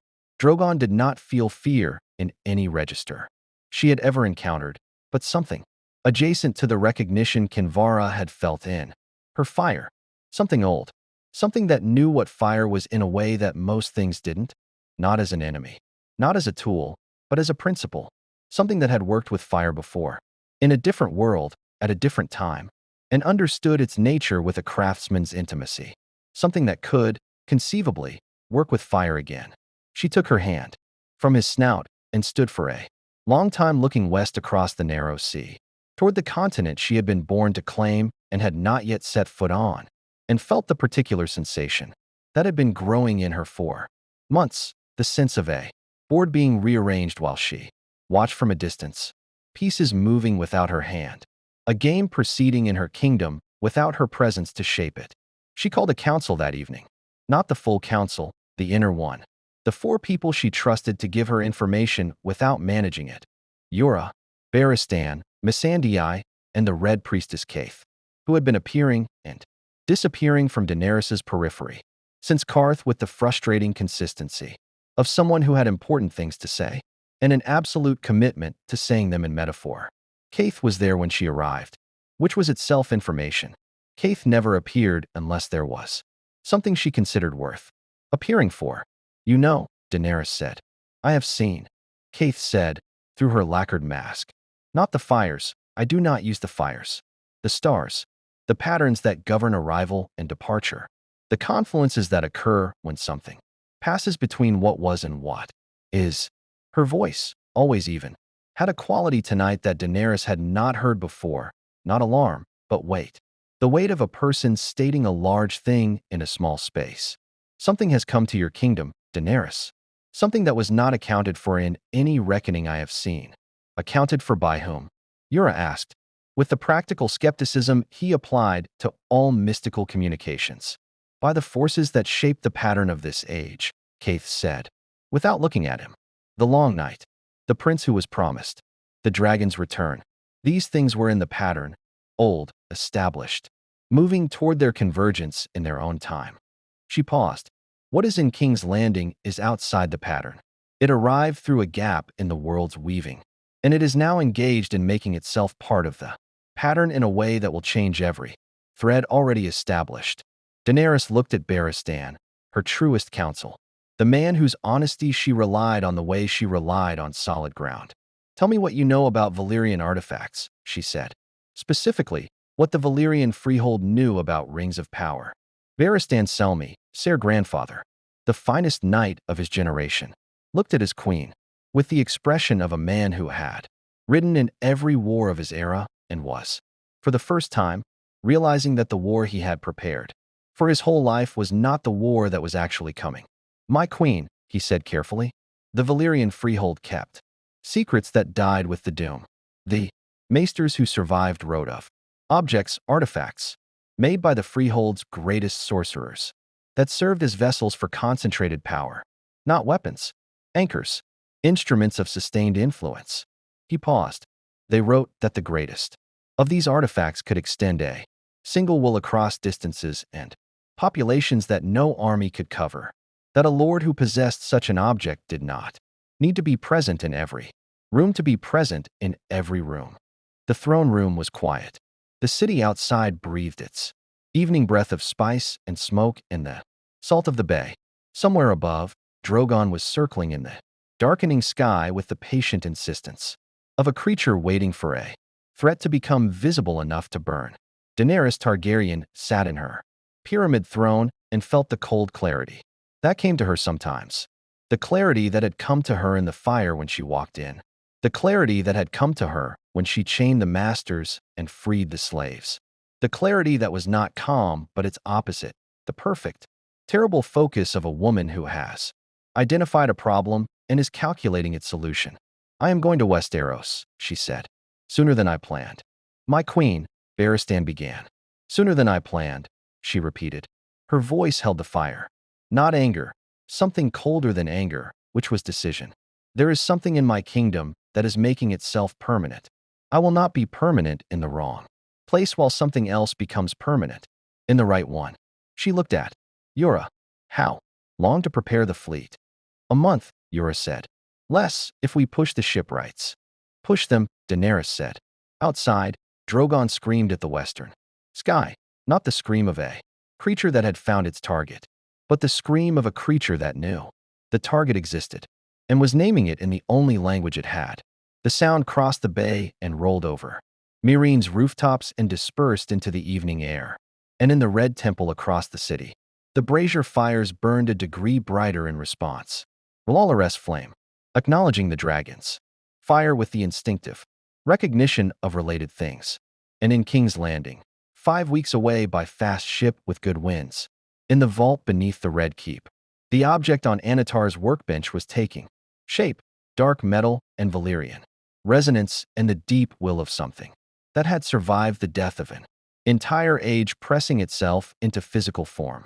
And the rats in the Red Keep's walls had by now evacuated entirely, and the guards at the vault's door had begun requesting rotation every 2 hours rather than 4, unable to explain why beyond the persistent sensation that something on the other side of the door was watching them through the stone. Tyrion Lannister, who had sent 3 ravens to Jon Snow and received 2 back, was drinking in his chambers and reading everything the Citadel had ever published about Valyrian artifacts, and finding the experience deeply educational and profoundly alarming, and had reached the specific plateau of inebriation where he was thinking most clearly and knew, with the crystal precision of a man who had seen enough of Westerosi politics to recognize a pattern, that the moment of decision was approaching. Not for him, for Anatar. The ring was almost finished. Tyrion could feel it the way you felt a storm approaching, not through any mystical faculty, but through the accumulated evidence of small changes. The guards' rotation requests, the ravens going quiet, Cersei's particular quality of distracted satisfaction, the look she wore when she believed she had secured something significant and had not yet discovered its cost, Qyburn's increasing unavailability, and the sounds that came from the workroom beneath the tower. Now, not the usual sounds of the disgraced Maester's experiments, but something lower, something foundational. He poured another cup and read about Valyrian artifacts and thought about what an anchor meant, not the nautical instrument, but the thing it implied. A ship with an anchor was not leaving. A ship with an anchor had decided this was home. He wrote to Jon Snow again. He kept it shorter than the last letter. It is nearly finished. Whatever it is. I do not know what changes when it is complete, but I know something changes. The Queen believes she controls this. She does not. I am not certain anyone does. I need you here, Jon. I need you here soon. He sent the raven. He sat with his wine. Outside his window, King's Landing went about its evening business of existing in the shadow of everything, threatening to end it. The city's 500,000 lives burning their brief and desperate brightness against the dark, and in the vault 3 floors below, the dark metal rang softly against Anatar's tools, and the sound it made was the sound of something becoming real. Jon Snow arrived in King's Landing on a morning that felt like the city was holding its breath. He came by ship from Eastwatch by the sea, a week's hard sailing down the coast with winds that pushed against the vessel with the specific malice of a season that did not want him to arrive in time. 3 days delayed, the captain had said, with the resigned fatalism of a man who had spent his life reading weather and had learned that the weather did not care about urgency. Jon had spent those 3 days on the deck in the cold, watching the gray water, and thinking about Tyrion's letter and Aemon's words about anchors and the sensation he had carried since hard home like a splinter under the skin, the sensation of a man who has looked into the Night King's eyes across a frozen lake and understood, in the marrow, that the thing looking back was not a general or a king, but a conclusion, and that conclusions, once begun, did not stop. He brought 6 men with him, not a delegation. The Night's Watch did not send delegations to King's Landing, on principle, and also because the Night's Watch did not have the men to spare for anything that wasn't watching the wall. He brought 6 men because 6 men could move through King's Landing without attracting the kind of attention that a larger group would, and because Jon Snow had learned, through a sequence of experiences that had included being murdered by his own brothers, that arriving in dangerous places with just enough men to fight your way out was a more reliable survival strategy than arriving with enough men to make people want to fight you. Tyrion met him at the docks with a cup of wine. He was already halfway through, and the expression of a man who has been waiting for a conversation he is not looking forward to having. You look terrible, Tyrion said. I died, Jon said. I'm told it takes a while to fully recover. Tyrion looked at him for a moment with something that was not quite the sardonic amusement he usually deployed as a first response to everything. Yes, he said. I'd heard that. I have questions about that, actually, but they can wait. He glanced at the 6 men Jon had brought and dismissed them with the practiced efficiency of a man accustomed to moving bodyguards out of earshot. Walk with me. Not to the Red Keep yet. There's something you should understand. Before you're in the same building as him. They walked along the waterfront in the cold morning air, the city coming alive around them with its usual cacophony of commerce and crisis. And Tyrion talked. He talked about the small council sessions, the way Anatar's contributions had shifted from advisory to foundational over the course of 2 months, the way Cersei had begun deferring to his assessments in ways she had never deferred to anyone's, the way Joffrey had become, not better, not genuinely reformed, but managed, which was in some respects more alarming than unmanaged, because it implied a level of behavioral control over a psychologically volatile boy king that should not have been achievable by any conventional means. He talked about Varys, how the spymaster had become increasingly withdrawn, his usual fluid movement through the courts. Information flows replaced by something more cautious, a spider who had retreated to the center of her web and was monitoring vibrations, rather than sending her threads outward. Varys is frightened, Tyrion said. He would not admit this under any circumstances. But I know what Varys frightened looks like, because I have never seen it before and I am seeing it now. And it is the most alarming thing currently happening in this city, which is saying something given the overall competition. He talked about Qyburn's workroom, the sounds, the smells, the requisitions for Valyrian-adjacent materials that had been flowing through the castle's supply chain at a rate that the Master of Coin would have flagged, if the Master of Coin had not been quietly replaced by an accountant of Anatar's recommendation, who processed the requisitions. Without comment, he replaced the Master of Coin? Jon said. He recommended a replacement, Tyrion said carefully. Cersei appointed the replacement. There is a distinction. Technically, yes, technically is doing a great deal of work in that sentence. Jon stopped walking. They were at the end of a pier, the gray water of Blackwater Bay moving beneath them with the cold indifference of deep water for human concerns. The ring, he said. Eamon told me about the ring, the new one he's making. Tyrion was quiet for a moment. It was finished 4 days ago, he said. I know this because the sounds from the workroom stopped, and because Anatar appeared at the small council session the following morning wearing 2 rings instead of 1. And the second one, he stopped, looked at the water. Jon, I have spent my life in rooms with powerful people. I have sat across from Tywin Lannister and across from Stannis Baratheon and across from Daenerys Targaryen's emissaries. I know what power looks like when it enters a room. He paused. The second ring entered the room before he did.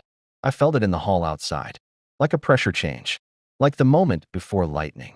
Jon absorbed this. What does it look like? Valyrian steel, Tyrion said. Or something that could pass for it in low light. Dark, darker than conventional Valyrian steel, set with nothing. No gem, no inscription visible to the naked eye. He glanced at Jon sidelong. Ghost would hate it. I am confident of this without having tested it. Ghost isn't here. No, Tyrion agreed. Which is one of the things I'm most worried about. Anatar received Jon Snow in a room in the Tower of the Hand that had been, until recently, a storage room for correspondence archives and was now furnished with the sparse, deliberate simplicity of a space that had been arranged to project a specific impression, not wealth, not authority, but the quiet confidence of a man who needed neither to announce himself. A single table, 2 chairs, a fire burning, with the particular steadiness that fire seemed to maintain in Anatar's vicinity, as though the flames were paying attention. Jon entered alone, as Anatar had requested. He had argued with Tyrion about this. He had lost. Lord Snow, Anatar said, from the chair nearest the fire, in the tone of a man greeting an expected guest. Or is it Lord Commander? I'm told the titles are somewhat in negotiation. Jon is fine, Jon said, and sat in the other chair, and looked at the man across the table with the direct, assessing look he had learned from Ned Stark, the look that said, I am not performing anything, and I expect the same from you. Anatar received this look with the composed attention he gave to everything, and Jon saw the amber eyes move across him with an assessment that was not hostile but was thorough in a way that made Jon feel briefly as though he were being read rather than looked at.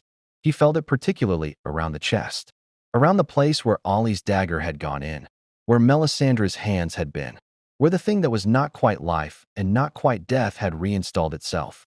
When she brought him back, "You died," Anatar said. Not a question, not a conversational gambit, a statement of specific interest. "I did," John said, "and were returned." "I was." Anatar was quiet for a moment. And in the quiet, John saw something in the man's expression that he had not expected to see there. Not the warmth, not the composed certainty, but something underneath both of those, something that looked, briefly and against the grain of everything else about this man, like longing. "The Red Woman's fire," Anatar said. "R'Lalares' method of resurrection. It is imprecise. It returns the body and the memory and the personality. But the thing that animates," he paused. "Do you feel different from before?" John thought about this with the honesty it deserved, because it was a question he had not let himself ask directly, since he had woken on the stone slab with Melisandre's terrified face above him. "Yes," he said. "Not worse," Anatar said. "Not lesser. Different. Yes. There is more in you than there was," Anatar said quietly. "The fire added something when it put you back. It does that sometimes. The Lord of Light is generous with the tools he values." He looked at John with those amber eyes, and John felt the look the way you felt a fire's warmth from across a room. Pervasive, directed, specific. "You are the most interesting person in this city. Jon Snow. More interesting than the dwarf. More interesting than the Queen Mother. More interesting than the spider with his silent network." He leaned forward slightly. "You are a man who has been on both sides of the only threshold that matters. And you came back carrying something from the other side. And you are standing between the thing in the north and the thing in the city. And you have not yet decided which one to oppose." "I've decided," John said. "The Night King. That's always been decided." "Yes," Anatar said. "But you haven't decided about me." The fire burned between them. The room smelled of old stone and torch smoke and the faint, specific quality that John had noticed the moment he entered. Not unpleasant, not threatening, but deeply old, the smell of something that predated the castle and the city and the dynasty and possibly the continent. The smell of age in such quantity that it had become its own distinct atmosphere. "Tell me why I shouldn't oppose you," John said. Anatar looked at him for a long moment. Then he did something John had not seen him do in the descriptions Tyrion had provided, which was lean back in his chair and let his composure shift, not drop, not collapse, but shift, the way a controlled flame shifts when the fuel arrangement changes, revealing a different quality of light. "Because the thing in the north cannot be defeated by what Westeros currently has," he said, with a directness that matched John's own. "You know this. You watched it raise the dead at Hardhome with a gesture. You know what it is building toward. Not a battle, not a conquest, but an ending. A permanent ending." He held John's gaze steadily. "I have opposed things of this nature before. Not identical, your Night King is a specific creation of this world's specific magic, but analogous. Things that wanted silence.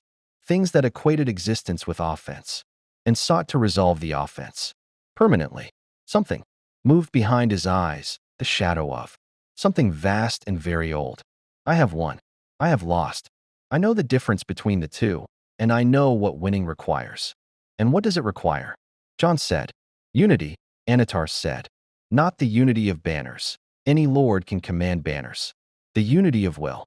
A single coherent purpose driving every resource on the continent simultaneously, without the friction of political negotiation, without the delay of democratic deliberation, without the inevitable betrayal that occurs when individual lords calculate that their particular survival matters more than the collective one."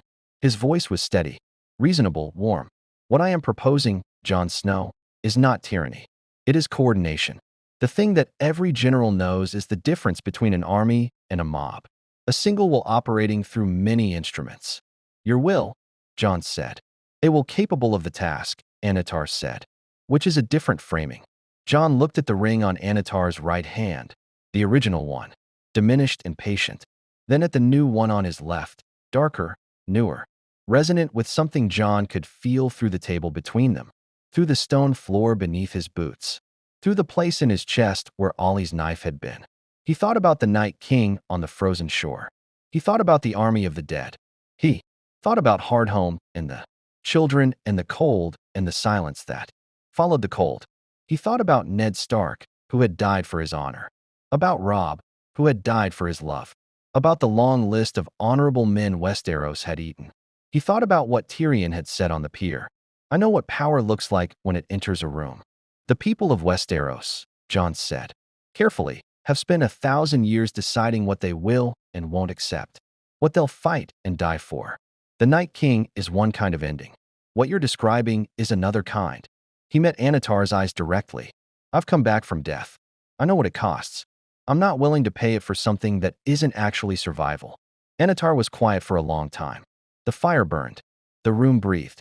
What if I could show you, he said finally, that the cost of my approach is less than the cost of what the cold brings? Not tell you, show you. Demonstrate, specifically and verifiably, that the unity I am proposing preserves more of what you want preserved than the alternative. His voice was entirely level. I am not asking for your submission, Jon Snow. I am asking for your assessment. You are a man who makes decisions based on evidence. I am offering evidence. Jon said nothing. The wall, Anatar said quietly. It will fall. Not soon, but it will fall. The wards are degrading, and the thing in the north knows it, and is patient in the way that things which do not experience time as loss are always patient. He looked at Jon with something that was not manipulation, something that was, Jon thought with deep discomfort, closer to honesty than anything else he had heard in King's Landing. When it falls, the South has perhaps a year. In that year, every lord will do what lords do, protect his own walls, his own family, his own name. They will negotiate and delay and betray, and the army of the dead will move through their individual heroisms like water through sand. He paused. Or someone unifies them. Completely. Immediately. Without negotiation. Jon stood. I'll think about it, he said. I know, Anatar said. That is why I asked you here, and not the Queen Mother. He rose as well. And Jon was struck, again by the quality of the man's physical presence, not threatening, not imposing, but present in a way that exceeded his physical dimensions, as though the space around him was more aware of itself than space normally was. One more thing, Jon Snow. He held Jon's gaze across the table. The Night King knows I am here. He has known since I began work on the anchor. He has not accelerated his advance. He let this settle. Ask yourself why a thing that wants silence would pause when it detects something that can oppose it. Ask yourself what that pause means about the odds. Jon left without answering. He walked through the Tower of the Hands, corridors with the stone cold under his boots and the torches burning steadily in the windless interior. And he felt the pull of what had been said the way you felt a current, under still water, invisible on the surface, entirely real beneath it. Tyrion was waiting outside, with a fresh cup and the expression of a man who had been listening at the door and was not apologizing for it. Well, he said. Jon looked at him. He's not wrong about the Night King, he said. No, Tyrion agreed. That's what makes him so extraordinarily dangerous. They stood in the corridor in silence for a moment, the castle breathing around them, the city beyond it breathing its own larger breath. And somewhere below them, in the vault, the new ring sat on its stand beside the old one, and the shadows arranged themselves in the particular patterns that no wind accounted for, and waited. The wall fell on a night with no moon. Jon Snow was still in King's Landing when it happened, 5 weeks into a stay that had extended beyond any plan he had made. Extended by the specific gravity of a situation that kept revealing new layers. Every time he thought he had seen its bottom, he was in the Tower of the Hand when the Raven arrived. A black bird from Eastwatch by the sea that had flown so hard its wings were bleeding. That landed on the window ledge and fell sideways and was caught by a night steward who felt the creature's heart hammering against his palm like something trying to escape. The message was 3 words. The wall breaks. The small council convened within the hour, assembled in the pre-dawn, dark with the specific quality of disruption that genuine catastrophe creates, not the managed urgency of political crisis, which everyone in that room had navigated before, but the raw, unfiltered disruption of a world, changing shape faster than comprehension could follow. Cersei arrived last, because Cersei always arrived last as a matter of principle, and took her seat with the controlled composure of a woman who had decided that composure was the only weapon she had left and was going to use it regardless of cost. Anatar was already there. He had been there when the first counselors arrived, seated in his customary position slightly apart from the table. And something about him was different tonight, not his composure, which was intact, not his warmth, which was present, but something in the quality of his attention, which had shifted from the broad, patient awareness he typically maintained to something more focused, more directed. The attention of a craftsman who has been waiting for the conditions his work requires and has just been told they have arrived. The new ring was visible on his left hand. In the council chamber's torchlight, it seemed darker than it had been, not reflecting the light differently, but somehow containing more darkness than the room's available shadows could account for, as though it were drawing the dark toward it with the same patient hunger the original ring had shown in Tybald's vault. "The wall is broken," John said, because someone had to say it directly, and he had spent enough time in King's Landing to know that direct statements had to be made against the current of the room's natural tendency toward managed information. "The army of the dead is moving south. We have," he looked at the Raven's message, though he had already memorized it. "We have no additional information yet. Eastwatch may no longer exist." "The Night's Watch," Cersei began, "is 800 men defending a structure that no longer exists," John said. "The Night's Watch is gone, my Lady Queen. The question before this council is what replaces it." The chamber absorbed this. Grand Maester Pycelle made the sound he made when he was processing information his worldview had insufficient space for. Varys sat with his hands folded in his lap and his eyes moving between John and Anatar with the specific quality of attention of a man watching two fires determine which will consume the other. Tyrion was very still, which was the stillness of someone who had been expecting this news and found that expecting it had not made it less devastating. Anatar spoke. "The Night King will not move quickly," he said. "This is the most important tactical fact currently available to this council, and it is important because it is counterintuitive." He had the room's attention completely, not through volume or force, but through the quality of certainty that made listening to him feel like the most productive activity available. He has waited 8,000 years. The wall's fall does not create urgency in him. It removes an obstacle. He will advance at the pace that maximizes the conversion of living population to dead soldiers, deliberately, efficiently.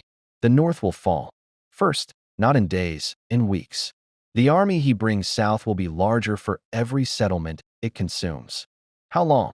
Cersei said. "Before he reaches the neck?" Anatar considered. 6 weeks if the harvest has been poor and the population is dispersed. 8 if the northern lords attempt conventional resistance. He paused. "Conventional resistance will not slow him. It will only increase his numbers." "Then what slows him?" John said.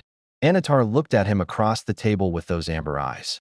And in the look was the conversation they had already had in the Tower of the Hand. All of it present, all of it relevant, all of it arriving at this moment with the inevitability of something that had been moving toward its conclusion since the beginning. "Unity," he said. "I told you this. You told me your kind of unity," John said. "There is only one kind that works at this speed," Anatar said, with the gentleness of someone delivering an accurate and unwelcome diagnosis. "I am sorry that this is true. I would prefer more options. I am telling you what I know." Tyrion said, very quietly, "Define what you're proposing. Specifically. Not philosophically, specifically." Anatar looked at Tyrion with something that might have been respect. "The new ring," he said, "extends influence. Not control, influence. There is a difference. Though I understand why you would doubt the distinction." He raised his left hand, the dark ring visible to the full council in the torchlight. "Through it, I can reach the lords of Westeros, not command them, but clarify them.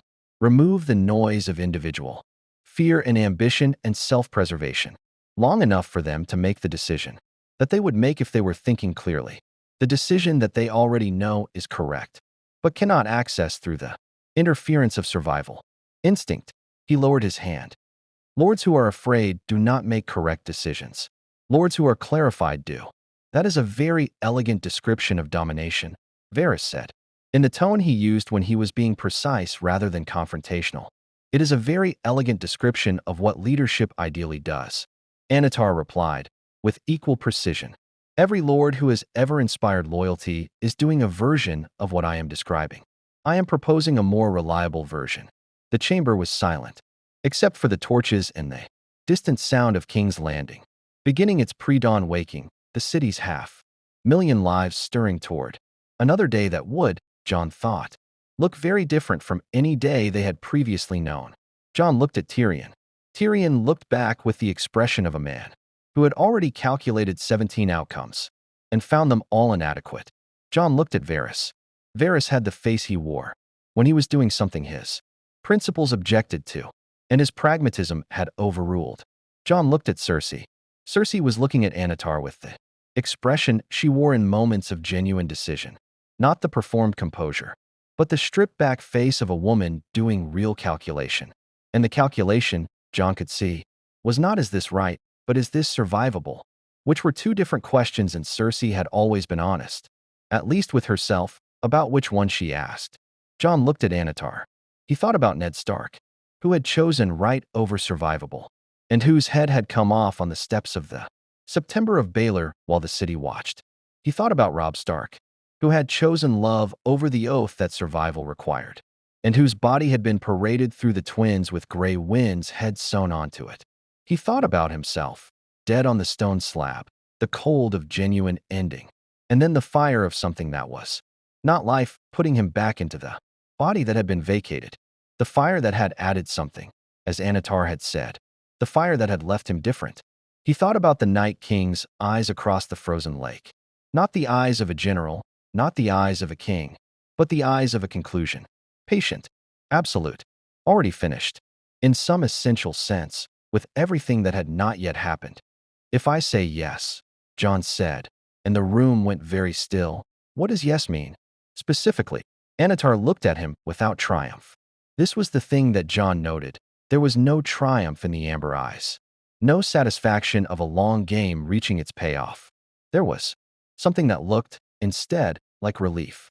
The relief of a man who has been trying to solve a problem, alone for a very long time, and has finally been handed the missing component.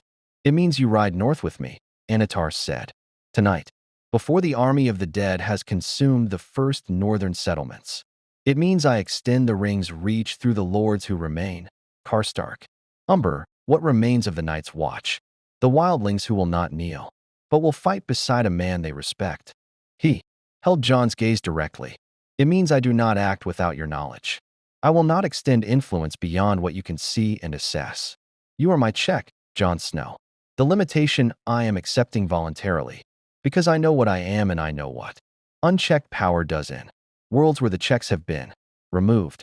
Something moved in his eyes again, that shadow of vast experience, of an age of the world he had lived through and survived badly.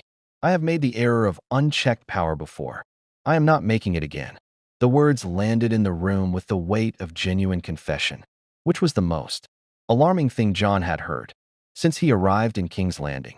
Because genuine confession from a man like this meant the man had something to confess, and the scale of what that might be was not something John's imagination was fully equipped to contain.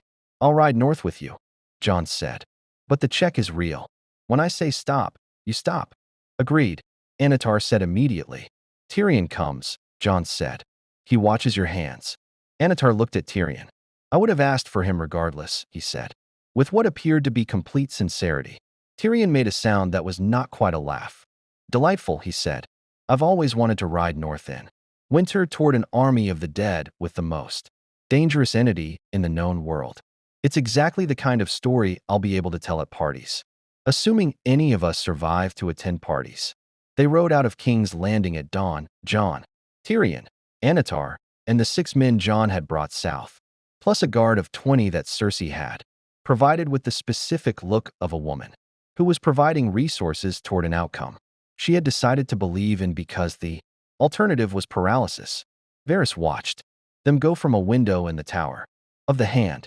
He stood there for a long time after the party had passed through the gate and disappeared into the King's Roads. Gray morning light. He had sent a raven to Daenerys the night before. Not his usual carefully managed intelligence report, but something more direct, more urgent, stripped of the political framing he normally applied to communications that might be read by other eyes. He had told her what was happening. He had told her what Anatar was. He had told her that the situation had moved beyond the point where his usual methods of management were adequate. He had told her to come. He stood at the window and looked at the King's Road and thought about power, about the question he had posed to a curious king many years ago, about where power resided. He had believed his own answer then. He was less certain now. They reached the Neck in 4 days of hard riding, and the Neck told them everything they needed to know about what was coming. The refugees had already begun, not the orderly relocation of people who had received a warning and acted on it, but the chaotic, terrified movement of people who had heard something terrible, approaching and run toward whatever was away from it. Small folk on the King's Road, most of them without wagons, many without adequate winter clothing, moving south with the specific quality of movement that John recognized. From every ranging beyond the wall, the movement of people who had stopped calculating and started simply running, because calculation had been overtaken by the animal knowledge that the thing behind them did not negotiate. Anatar rode through the refugees with an expression that John watched carefully and could not find a name for, not indifference, not the performed sympathy that powerful people sometimes displayed, but something that looked like the specific sorrow of recognition, the sorrow of a man who had seen this before, who had, John thought, with a cold that had nothing to do with the temperature, possibly caused this before, in a different world, at a different time. He said nothing about it. At the edge of the Neck, where the King's Road narrowed between the bogs and the ancient causeway began, they found the first of the northern lords, Robert Glover, with 300 men and the expression of a man who had been hoping someone credible would arrive and was not certain whether what had arrived qualified. John gave him the speech he had been refining since Hardhome. Direct, factual, without the ameliorating softness that lords used when they wanted to avoid panic. The wall was gone. The army of the dead was moving. Conventional resistance would fail. They needed to move south, consolidate, and prepare for a fight that would require everything every living person in Westeros had. Glover listened. He was skeptical in the way that northern lords were skeptical, not performatively, but genuinely, with the specific doubt of a man whose experience had not previously included anything like what he was being asked to believe. Then Anatar spoke. He said very little. He addressed Glover directly, used his name, referenced the Glover family's history in the North, with the specificity of someone who had either done extraordinary research or possessed extraordinary memory, and spoke about what was coming not as an abstraction but as a tactical reality with specific implications for the Glover holdings and the Glover family's survival. John watched Glover's face change. It was not dramatic. It was not the wide-eyed conversion of a man struck by revelation. It was the quieter, more durable change of a man who has been confused and has had the confusion resolved, who has had the noise removed, as Anatar had said in the small council, and found underneath it the decision he had already known was correct. Glover pledged his 300 without further argument. John rode beside Tyrion as they moved north on the causeway, the bogs breathing their cold fog on either side, the refugees flowing past them in the opposite direction like a gray river moving toward safety. That was not as safe as it looked. He clarified him. Tyrion said quietly. Yes, John said.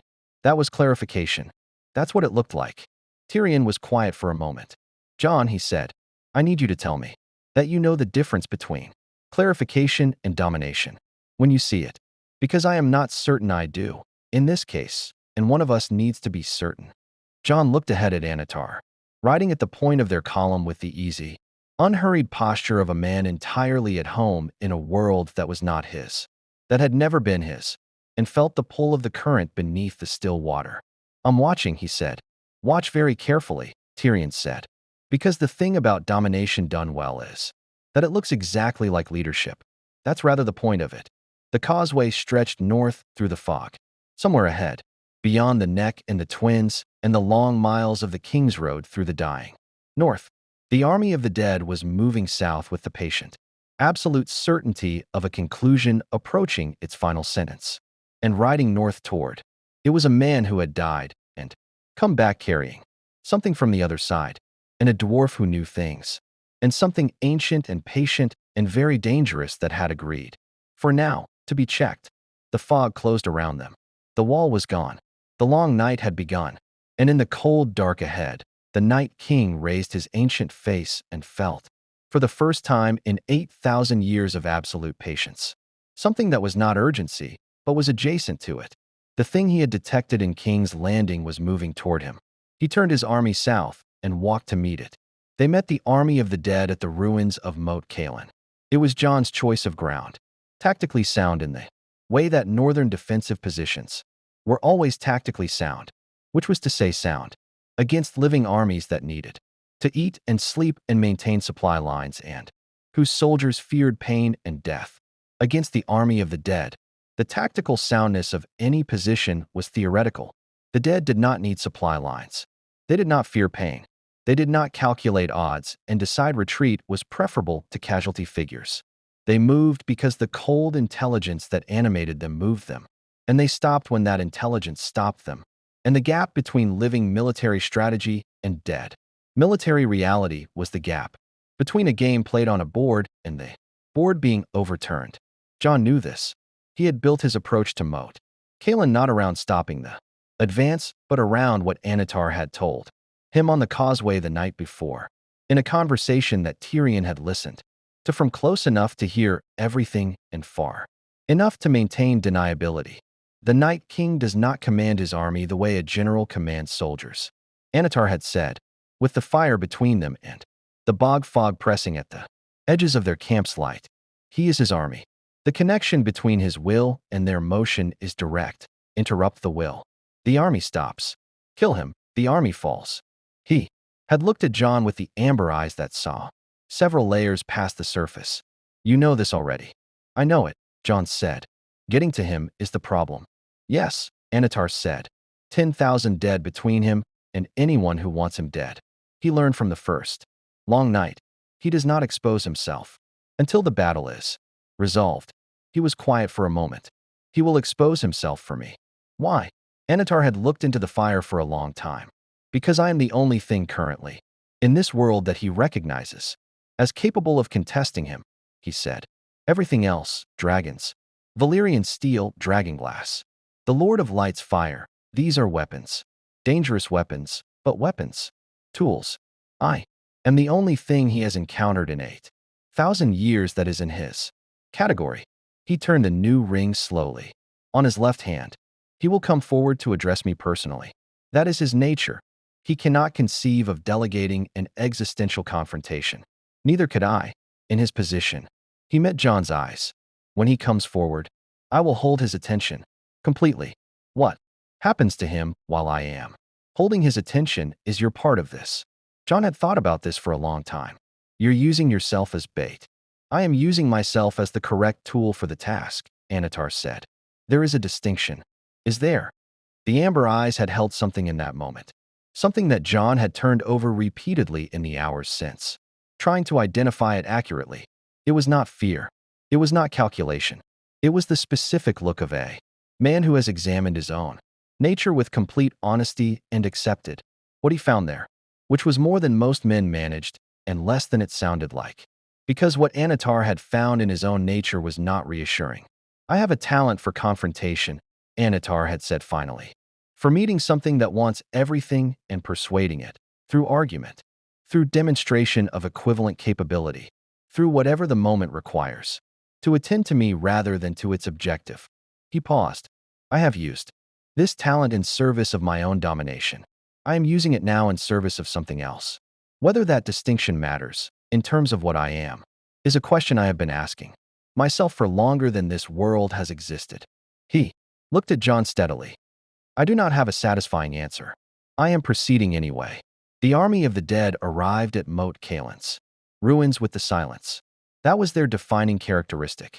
Not the silence of an army at rest, but the silence of an army that had never made noise, that had no voices, no coughing, no shuffle of nervous feet, no sound of 10,000 individual living presences, just the cold and the blue eyes in the dark.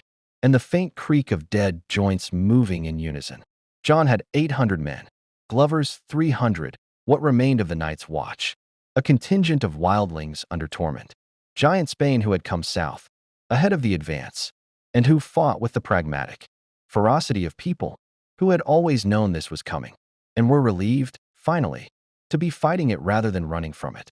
Tyrion had ridden hard to the Twins and the Rivellins and used a combination of Lannister authority, personal persuasion, and the specific arguments Anatar had provided him for each lord's particular resistance, and had arrived with another 400. Not enough, not nearly enough, but enough to hold a position long enough for what needed to happen. Drogon arrived at dawn. He came from the south without announcement. No horn, no raven, just the sound of enormous wings in the pre-dawn dark and then the black shape against the lightning sky, and on his back a silver-haired figure who had crossed the narrow sea in 17 days with 3 ships, 200 unsullied, and the specific fury of a woman who had spent 5 weeks receiving ravens about things happening in her kingdom without her.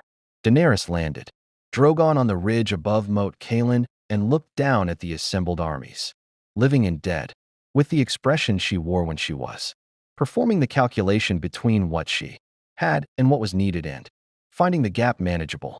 She looked at Anatar for a long time.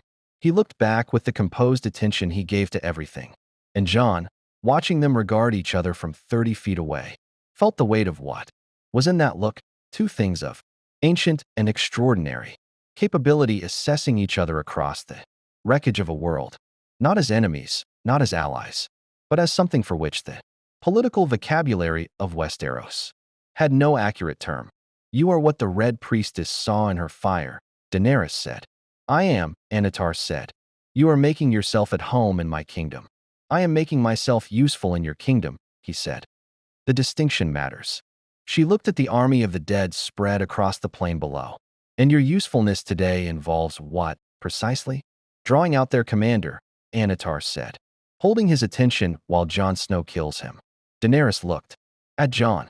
Jon looked back with the expression he had perfected over 5 weeks in King's Landing, which was the expression of a man who had made a decision he was not certain about and was committed to it anyway, because the alternative to uncertain commitment was certain paralysis, and the dead did not pause for human certainty.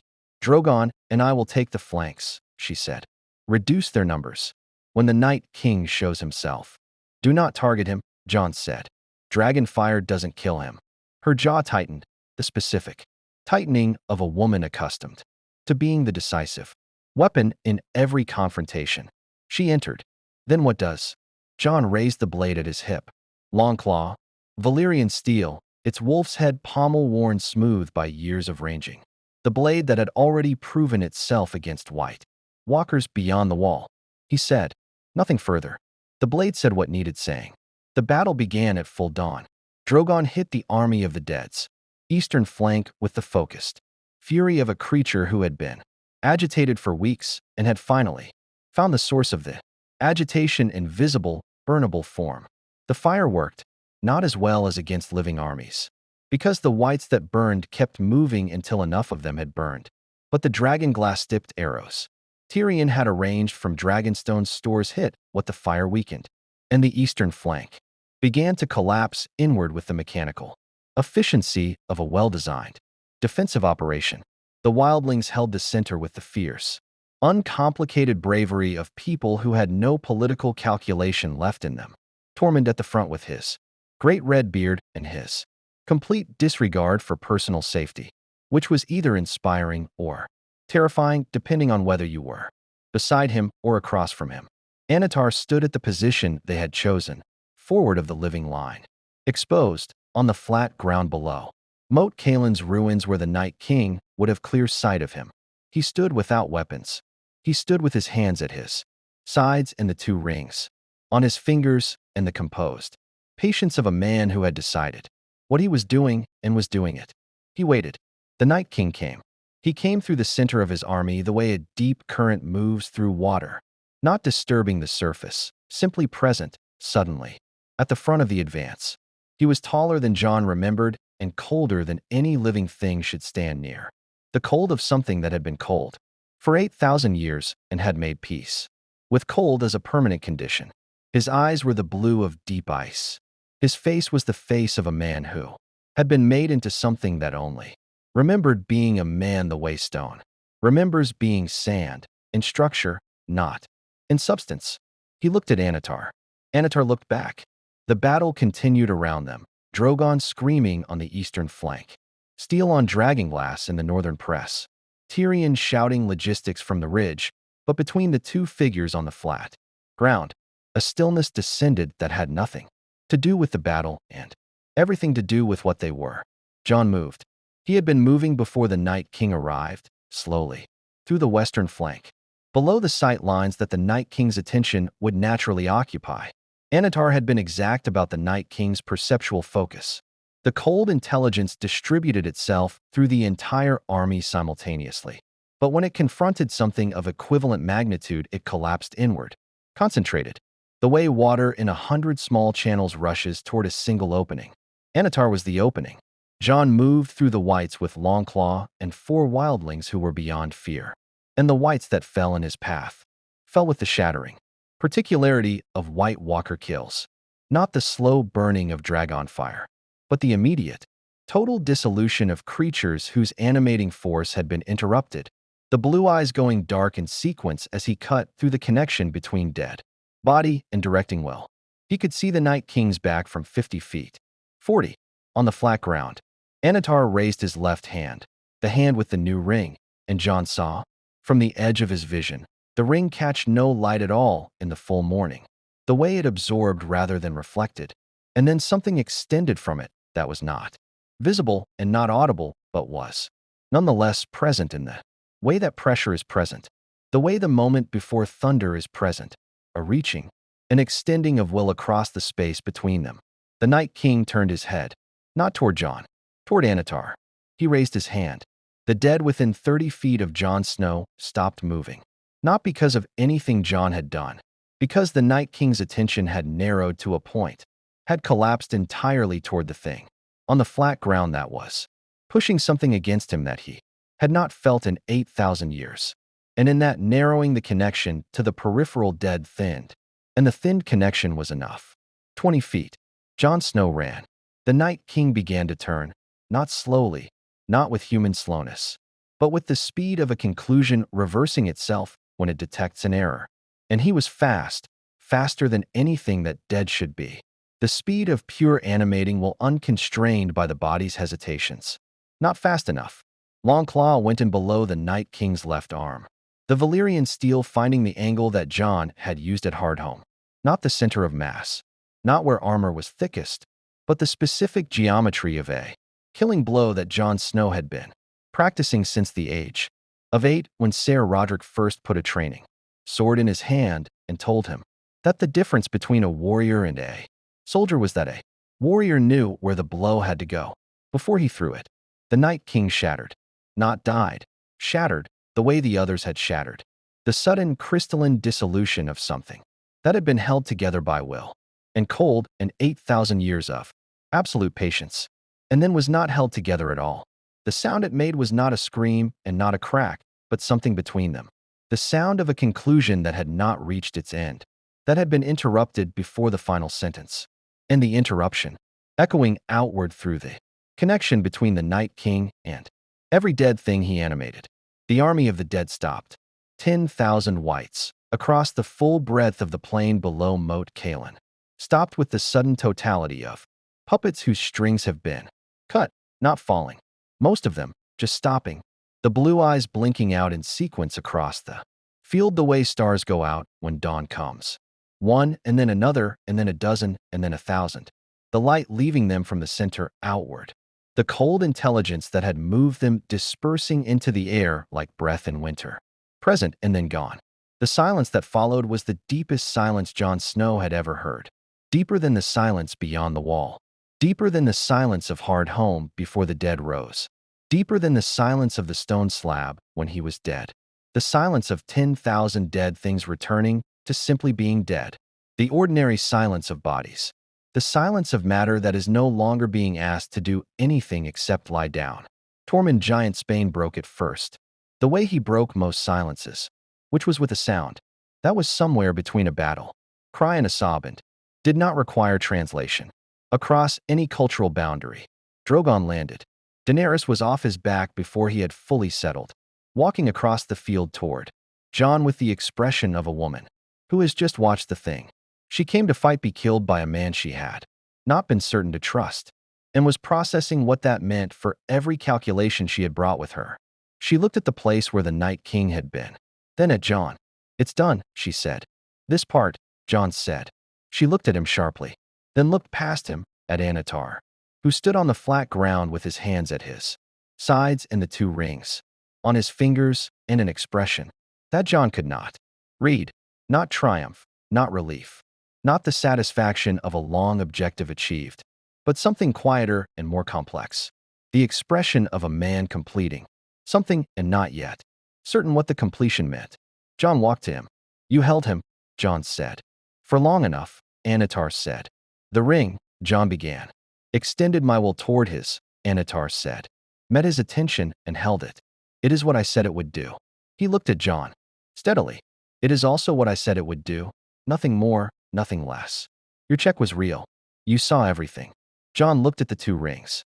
The original, diminished, patient. The new one, dark Valyrian metal, resonant with something Jon could still feel through the ground. "What happens now?" he said. "To you." "To the ring." Anatar was quiet for a long moment. Around them the living were moving through the field with dragonglass blades finishing what remained to be finished. The work that followed the miracle of the Night King's fall. The ordinary, brutal work of making certain Tyrion was somewhere behind them making a list. Because Tyrion made lists in the aftermath of catastrophe, which was either a coping mechanism or a genuine administrative instinct, and possibly both. "The ring remains," Anatar said. "I remain. The anchor holds." He looked across the field at Daenerys, who was watching him with the calculating attention of a woman deciding something. "The question of what I do with that permanence is the question that has always preceded the problems I have caused." He returned his gaze to Jon. "I told you I have made the error of unchecked power before. I meant it. I know what the error looks like from the inside because I have lived it from the inside. And the inside of that error looks, for a very long time, exactly like clarity. So what stops you from making it again?" Jon said. Anatar looked at him with the amber eyes, and in them Jon saw the shadow of something vast, an age of the world, kingdoms built and destroyed, a darkness that had come from this man's own ambition and ended everything it touched, before being unmade at enormous cost. The shadow of a thing survived badly, as Eamon had said. "You do," Anatar said. "For now, and after you, whatever structure you build, that replaces the individual check, law, institution, the thing that survives the men who made it." He paused. "I am aware of the irony of asking the people I might dominate to build the structure that prevents my domination. I am asking anyway, because the alternative is not asking, and I know what not asking leads to." Jon looked at him for a long time. "Tyrion," he called. Tyrion appeared from behind them with his list and his wine and his expression of a man who had been listening to the entire conversation and had opinions. "Yes, we need to talk about what comes next," Jon said. "All three of us. And Daenerys." He looked at Anatar. "And you." Anatar inclined his head. "I have been waiting," he said, "for precisely this conversation." The sun was fully up now, winter pale and cold but present, burning through the fog that the neck exhaled in the morning hours. The field below Moat Cailin was still and quiet. 10,000 collapsed whites already beginning to look simply like what they were. The dead, finally resting. Drogon moved through the eastern edge of the field and made no sound. The wildlings were building fires. Tyrion looked at the fires and the pale sun and the field of ordinary dead, and felt the specific sensation he had been waiting his entire life to feel, which was the sensation of a problem solved. Not elegantly, not cleanly, not without cost, but solved. The way real problems were solved, which was messily and with considerable collateral damage and in ways that created new problems to replace. The solved one. He looked at Anatar. He looked at the two rings. He thought about what Anatar had said about clarification and what he himself had said about domination, and the precise and enduring difficulty of telling the two apart. He drank his wine. Right, he said. New problems. Let's begin. Above them, ravens were already lifting from the surviving northern settlements. Black shapes against the pale winter sky, carrying messages south, carrying the news that the long night had been broken at Moat, Kalen by a bastard with Valyrian steel and something ancient and dangerous that had chosen, for reasons of its own, to be on the right side this time. The ravens flew south. The word spread. In the taverns and the septs and the great halls and the small ones. In the fishing villages and the market towns and the city that crouched behind its walls on Blackwater Bay. The name arrived before the full story did. The way names always arrived before stories in Westeros, carried by rumor and exaggeration, and the specific human need to make myth from survival. Anatar, the name said, moving through the kingdom like weather, the giver of gifts, the counselor, the ringmaker, and beneath it, quieter, carried in the specific tone that Westeros reserved for the things it both needed and feared. What is he? What does he want? What does it cost? The questions without answers.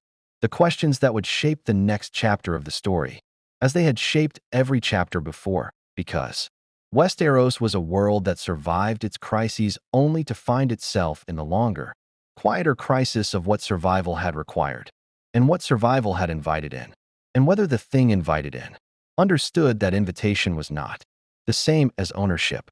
In King's Landing, Cersei Lannister sat on the Iron Throne, with the particular expression of a woman who has won something and is already calculating the price. Varys watched from behind a curtain. Littlefinger had disappeared, which meant he was already building the next ladder. At Dragonstone, the forge Anatar had described was being constructed. Daenerys had authorized it, which was either pragmatism or the first step in a very old pattern, and which one it was would be determined by choices not yet made. And in the pale winter light above Moat, Kalen, a man who had survived the death of an entire age, looked north at the quiet that the long night had left behind it, and south at the continent spread before him, and turned the dark ring on his finger with the patient, unhurried deliberateness of something that had all the time it needed. Winter still came, but the dead lay down. For now it was enough. The long nights ending at Moat, Kalen entered Westerosi history the way all transformative events entered it, imperfectly, with the details already beginning to blur in the retelling before the bodies were cold. The Maesters wrote of Jon Snow's blade and the Night King's shattering. The singers wrote of Daenerys' dragon turning the dead flank. The wildlings wrote nothing, but remembered everything and passed the true account through their oral tradition with the precision that people who have no written record learn to maintain. What every account included, and none fully explained, was Anatar, the giver of gifts, the ringmaker, the counselor who had walked into King's Landing from nowhere, made himself indispensable to a queen, built something beneath a castle that no maester had been permitted to examine, and stood on a field below Moat Kalen and held the Night King's attention while a dead man ran at him with Valyrian steel. He remained. That was the fact that shaped everything after, not his role in the battle, not the rings, not the questions about what he was and where he had come from and what he wanted, simply that he remained, that the anchor held, that whatever he had built beneath the Red Keep was built to last. In Bravos, the Iron Bank opened a new account. In Old Town, a maester began a restricted text. In the Godswood at Winterfell, the heart tree's carved face looked south, and the sap that ran from its eyes was darker than usual, and the old gods, who had seen 10,000 years of human ambition rise and fall, recorded what they saw in the only language they used, the deep, patient, wordless language of wood and root and memory. Something new was in the world. Something old, wearing something new. The Game of Thrones continued. It always continued.